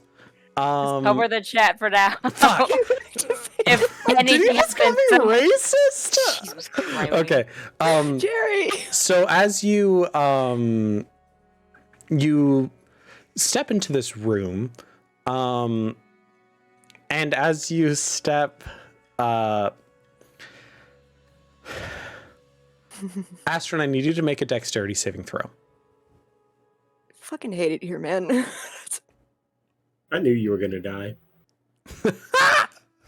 Thanks. Dexterity Save. savings are okay. You should be very good at these, so it shouldn't be a problem. You say then and then. DC Did 18. you want to bet? Oh my It's a tw- god. It's a 12. Yeah, so no. Astron, all of the sudden, you are grabbed and stretched up by both of your arms, pulled tight. While your legs are free and you can kick, it is borderline dislocating your shoulders. If you struggle too much, it will dislocate your shoulders. Alabo stands there. It's smaller two hands still clasped in front of you. Its head tilts and turns to look to Evie.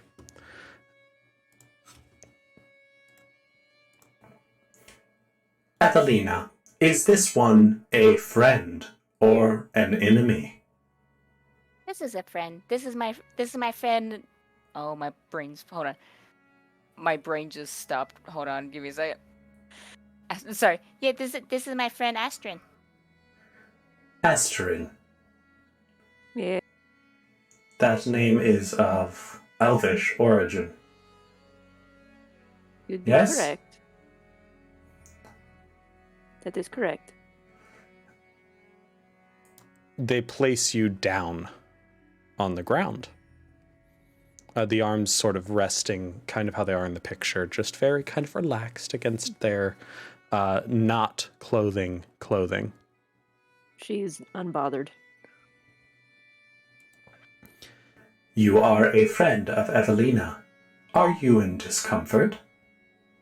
No, I am not. You seem calm and collected. This is good. Rationality is all that truly matters. Sometimes. Explain. Rationality can sometimes mean you make what you think is a right choice when it leads to bigger consequences. Sometimes rationality is not always the best option. Your logic is flawed. A larger outcome would therefore be an illogical choice. Logic is about cause and effect, cost effectiveness. If something produces a larger outcome, that is a negative outcome, therefore it is an illogical choice, and you should choose another option. In that case, then you are being illogical if you choose that option, not logical. Emotion can lead to a false sense of equity between two different things, such as the life of a single loved one being worth more than a collective of other souls. In fact, they are not worth more. I agree with you in some aspects. You make good points. But but judging who is worth more and who isn't is illogical. That is false. There is a quantifiable amount of soul in everyone.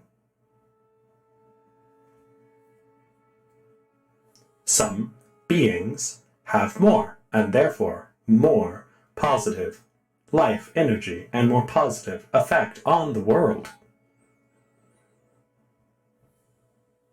Your logic is flawed in that aspect, though.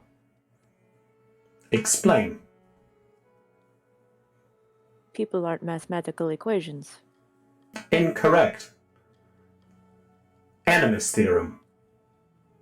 A person is a mathematical equation. In different ways, but not in the total sum of a person. False. A fully realized individual can be calculated from the animus theorem. As currently known, there are 5 successful animus theorem calculations. I assume one of them is here. Correct. They are an enemy. Why are they an enemy? They are an enemy to humanity. How so? They are the antithesis to humanity's quest for divinity. What do you mean by that? They are the antithesis of humanity's quest for divinity. They are already sub-divine. Sub-divine is power. Power works against those who might attain the same level of power, as then their power is meaningless. Understandable. Where are the other 4? If they are so dangerous. Unknown. Only one's current location is known. Valimachus Lorehold is on Strixhaven campus. Valimachus Lorehold Marcus Lorehold is one? Correct. The 5 animus theorem calculations done successfully are Valimachus Lorehold, Tanazir Quandrix, I forgot the first name of Witherbloom, and Shadrix Silverquill. But I didn't have the... I know, I didn't have the name in front of me. It's all good. Just couldn't insert error 1048. Belladros Witherbloom. Error 404 not found. Found again. Apologies. Belladros Witherbloom. Mm-hmm. All right.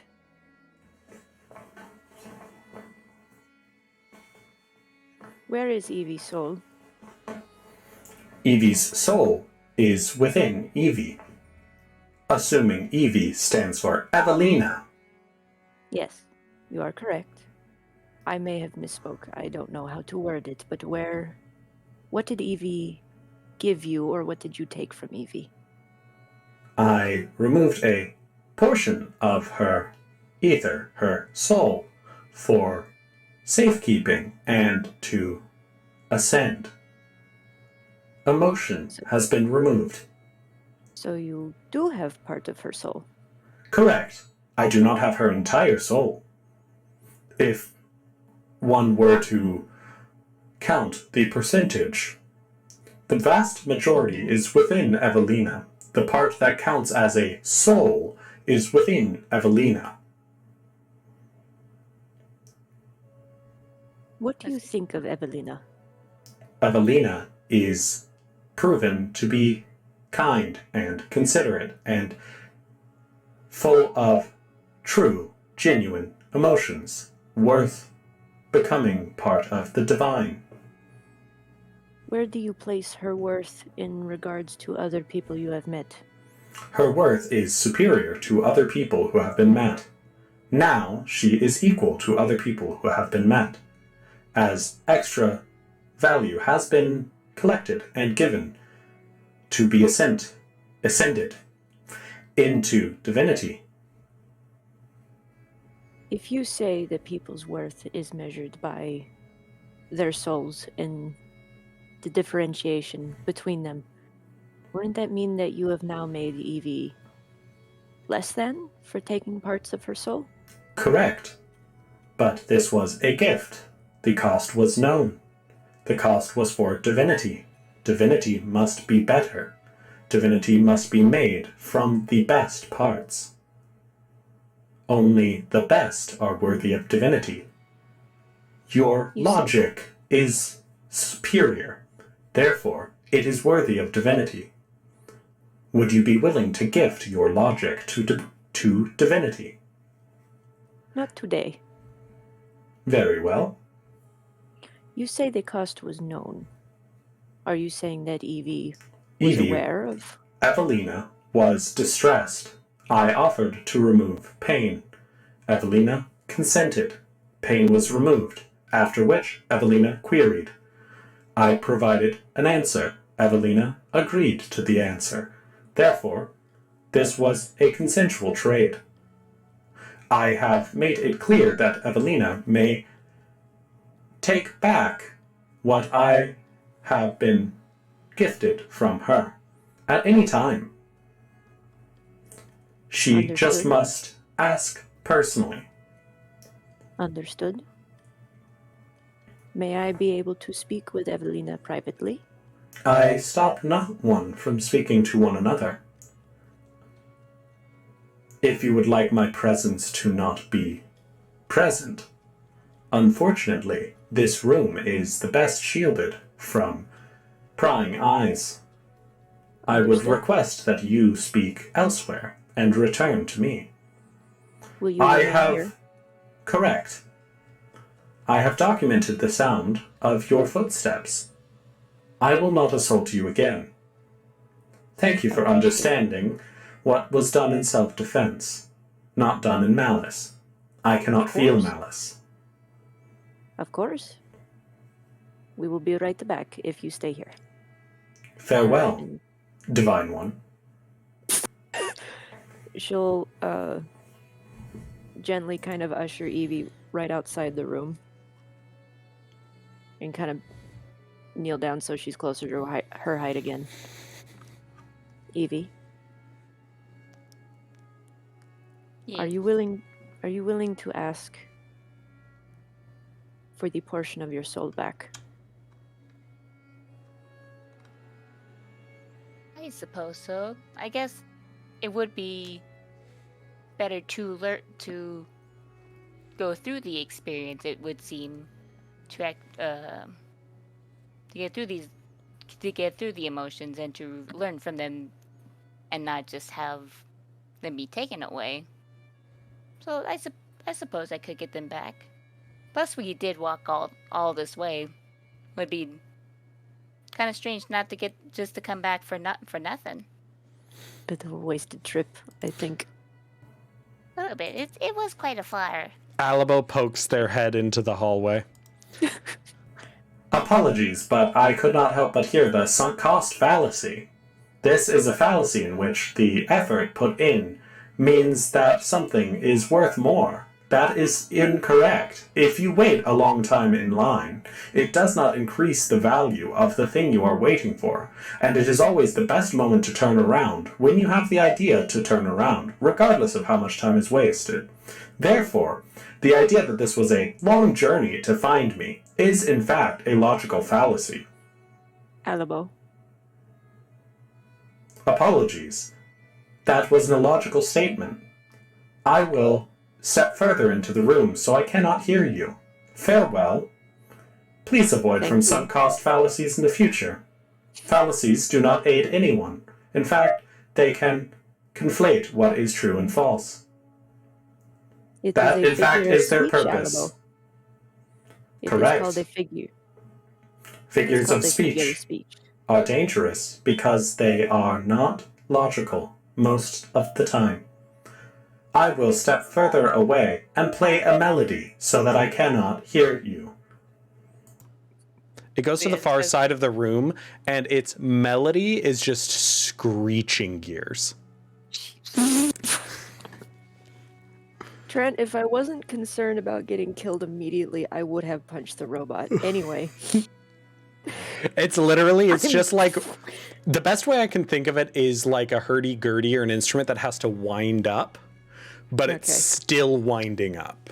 Like it just Just won't get there. It's smooth like, and like it just with like the messed up screeching and like, yeah, it's not good.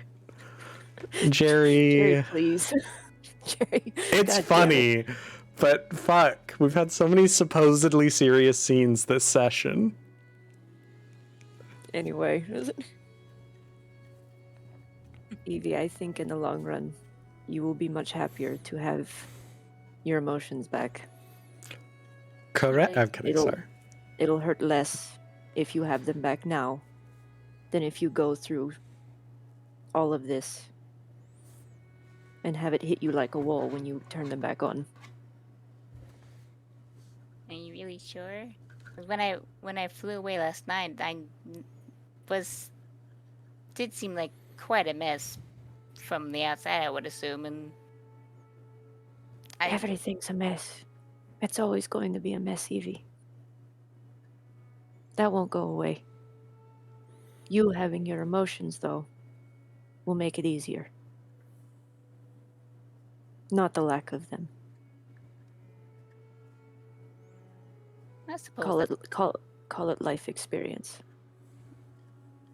I suppose that's quite fair. Okay. I'll trust your word. Do you mind if I just come with you? If you would like, sure. I am curious. I mean, who wouldn't be? It's quite fascinating, really. I love learning. As you return into the room, Alabo turns back around. Apologies, I could still hear everything you said. I misunderstood how sensitive my sensors are. You mentioned Evelina would be happier to get her emotions now. That is correct, but it is also illogical. Evelina does not feel happiness. Therefore, it will always be happier when she gets back her emotions. But it will What also about the be rest? sadder, more painful, more upsetting, more depressing, more lethargic. I can continue to list emotions and feelings that I have taken from Evelina, but I believe Alabo. my point has been made. Alabo, Yes, Astrid. that's what tells us that we are alive. Explain. Would you consider yourself living? To Or an existing. extent, I exist, but I do not possess a soul of my own. However, because I house a building divinity, a beacon, I have more worth than over 200,000 normal souls. If you have more worth, does that mean you will be there for a friend if they need it? Will you hold somebody's hand if they are sad? Will you help them through hard times? Yes, I aided Evelina through hard times. You did not. You took Yes. something from her. I removed her suffering. That is the point of aid. Yes, maybe. Loosely. But when you give it back, the pain is still there. Correct. So you didn't fix the pain. When you just- leave your friend's side, the sadness of your absence is present. It was not present when you were there. Does you leaving negate the fact that you made them happy when you were in their presence? No. Then your logic is flawed. Logic will always be flawed. Incorrect. By definition, logic is not flawed. Depends on the person. Incorrect. There is a correct process to logic. That is what makes it logic. Emotions have no correct outcome. Sometimes they do. Incorrect. They have predictable outcomes, not logical Sometimes they do. outcomes. Agreed. Only sometimes are emotional reactions predictable. Agreed. Evelina Your friend has debated well. She is a good friend. Astrid, Evelina is kind. Even without emotions, Evelina brings you here to discuss philosophy. Both of you make each other's lives better. This is good.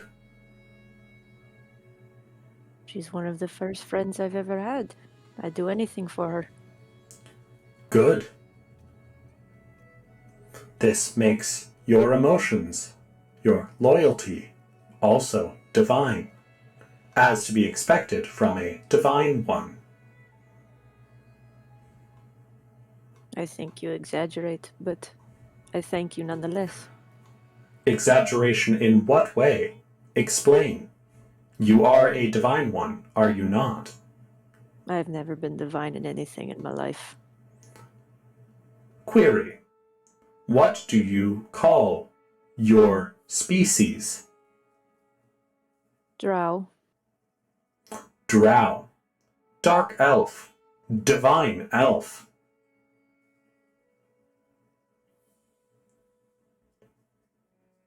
Why divine? Why are drow divine? Drow are divine elves. They are elves who have been influenced by the divine. Who is the divine? Aeon. Soul. Emotion. Logic.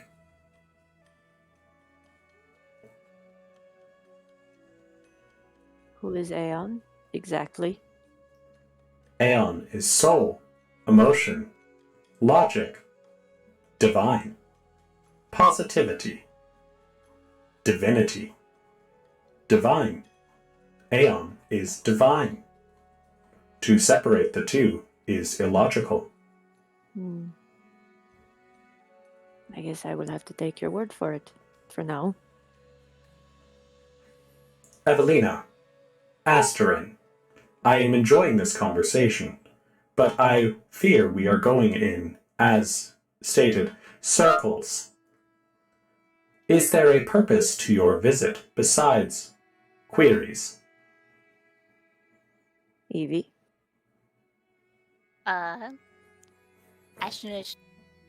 show me that maybe it might be best to get back my emotions to really see the world more in a different point of view, and to really learn things instead of just going through life without the emotions.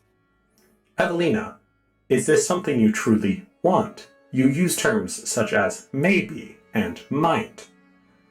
These are not definitives. This implies you are unsure. Is this what you truly want? To take back your gift? I am a little unsure, but I do trust my friend Astrid with her opinion. And So it is Astrid's opinion that you should want this back.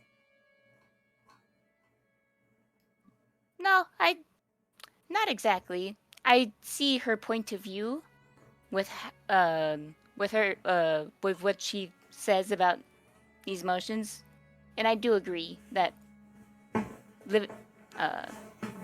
these emotions are something I should learn life with instead of learning them without. Query, have you not learned life with emotions? Wouldn't life as logic be more beneficial as it is a new perspective?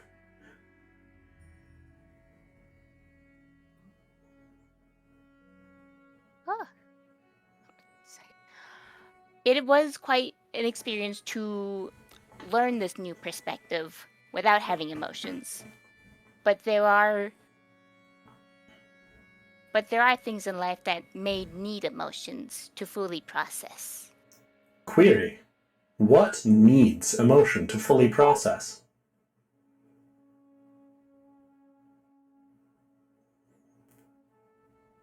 Really good, though, so far. There are many different things.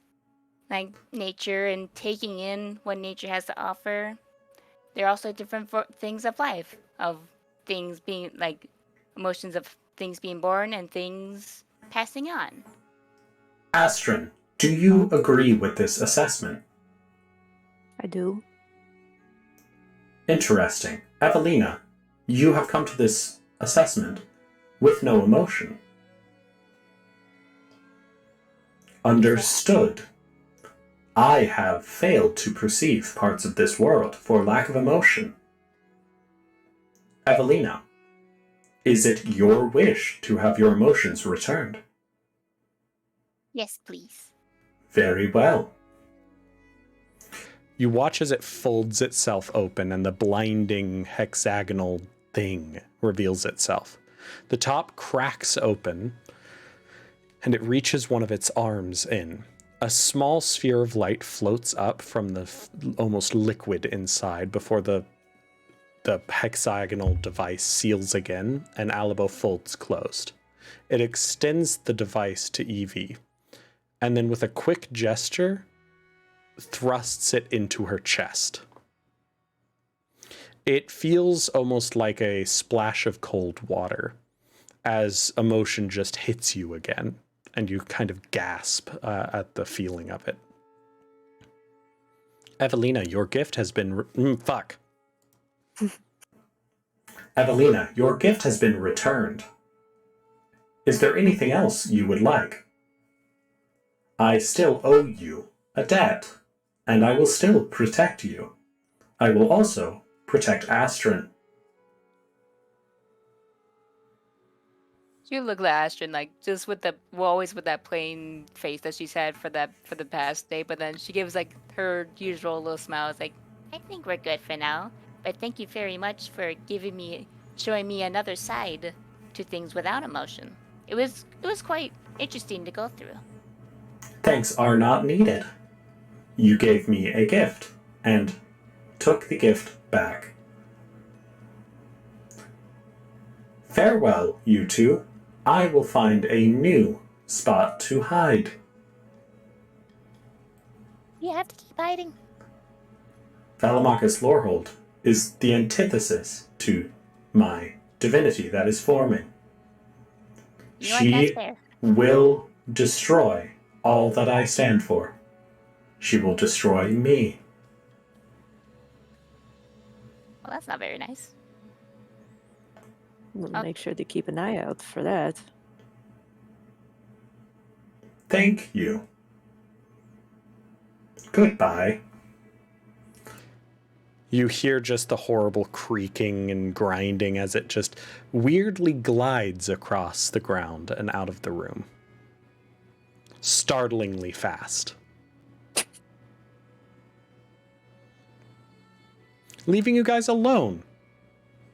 Deep underground, in a ruins, probably, honestly, and pretty near pitch black. Ashton. So, you remember how to get out of here, right? I can And see that's in the where dark. we'll We're good. end the session. Okay, sorry, that scene took a little while. I apologize for constantly poking at you guys, but I thought it was kind of a fun little challenge. That was interesting. Sorry for getting stuck. Don't be sorry. I kept it going probably a little bit longer than I should have, so I apologize. But I hope you guys still enjoyed it. And I hope all of you enjoyed this session as a whole. A lot of RP, a lot of things got set up. Next session is going to just be, a dungeon crawl, honestly. And it's going to be fun. We haven't really done one of those proper. So that's going to be fun. But yeah, that means next session we're going to be using Roll20 a bit more.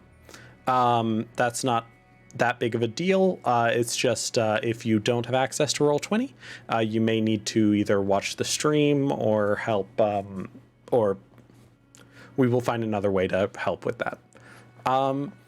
But until next week, I will see you all later. Thanks to those who joined us after we got raided and stuck around. I appreciate it. This was a very weird session to join us on because it was building on a whole bunch of stuff that we've been working toward and doing things with for honestly since we started the campaign. So if you're interested in catching up on the story that kind of culminated a lot in this episode, we have an entire YouTube channel with our past episodes, as well as, of course, the backlog that's on Twitch itself. The YouTube channel is linked in our Twitch, as well as our Discord server, which is what we host this game out of. It's a nice, small little community, but it's fun. We post memes, we chat, we have fun, and people are always welcome to join. So if you're enjoying this, we look forward to seeing you guys again next Tuesday at roughly 7:30 Pacific Daylight Time. We are in Daylight Time still, right? Pacific Coast Time. PCT, PSTP. West Coast. West Coast time. West Coast time. But yeah, so thank you again. Chat was all Jerry and is sinful. And you're welcome. It's funny, but You're also welcome for I it. should have just timed you out again. Scrub the whole thing. It's great. But thank you again for joining us, and we hope to see you all again next Tuesday. See you guys.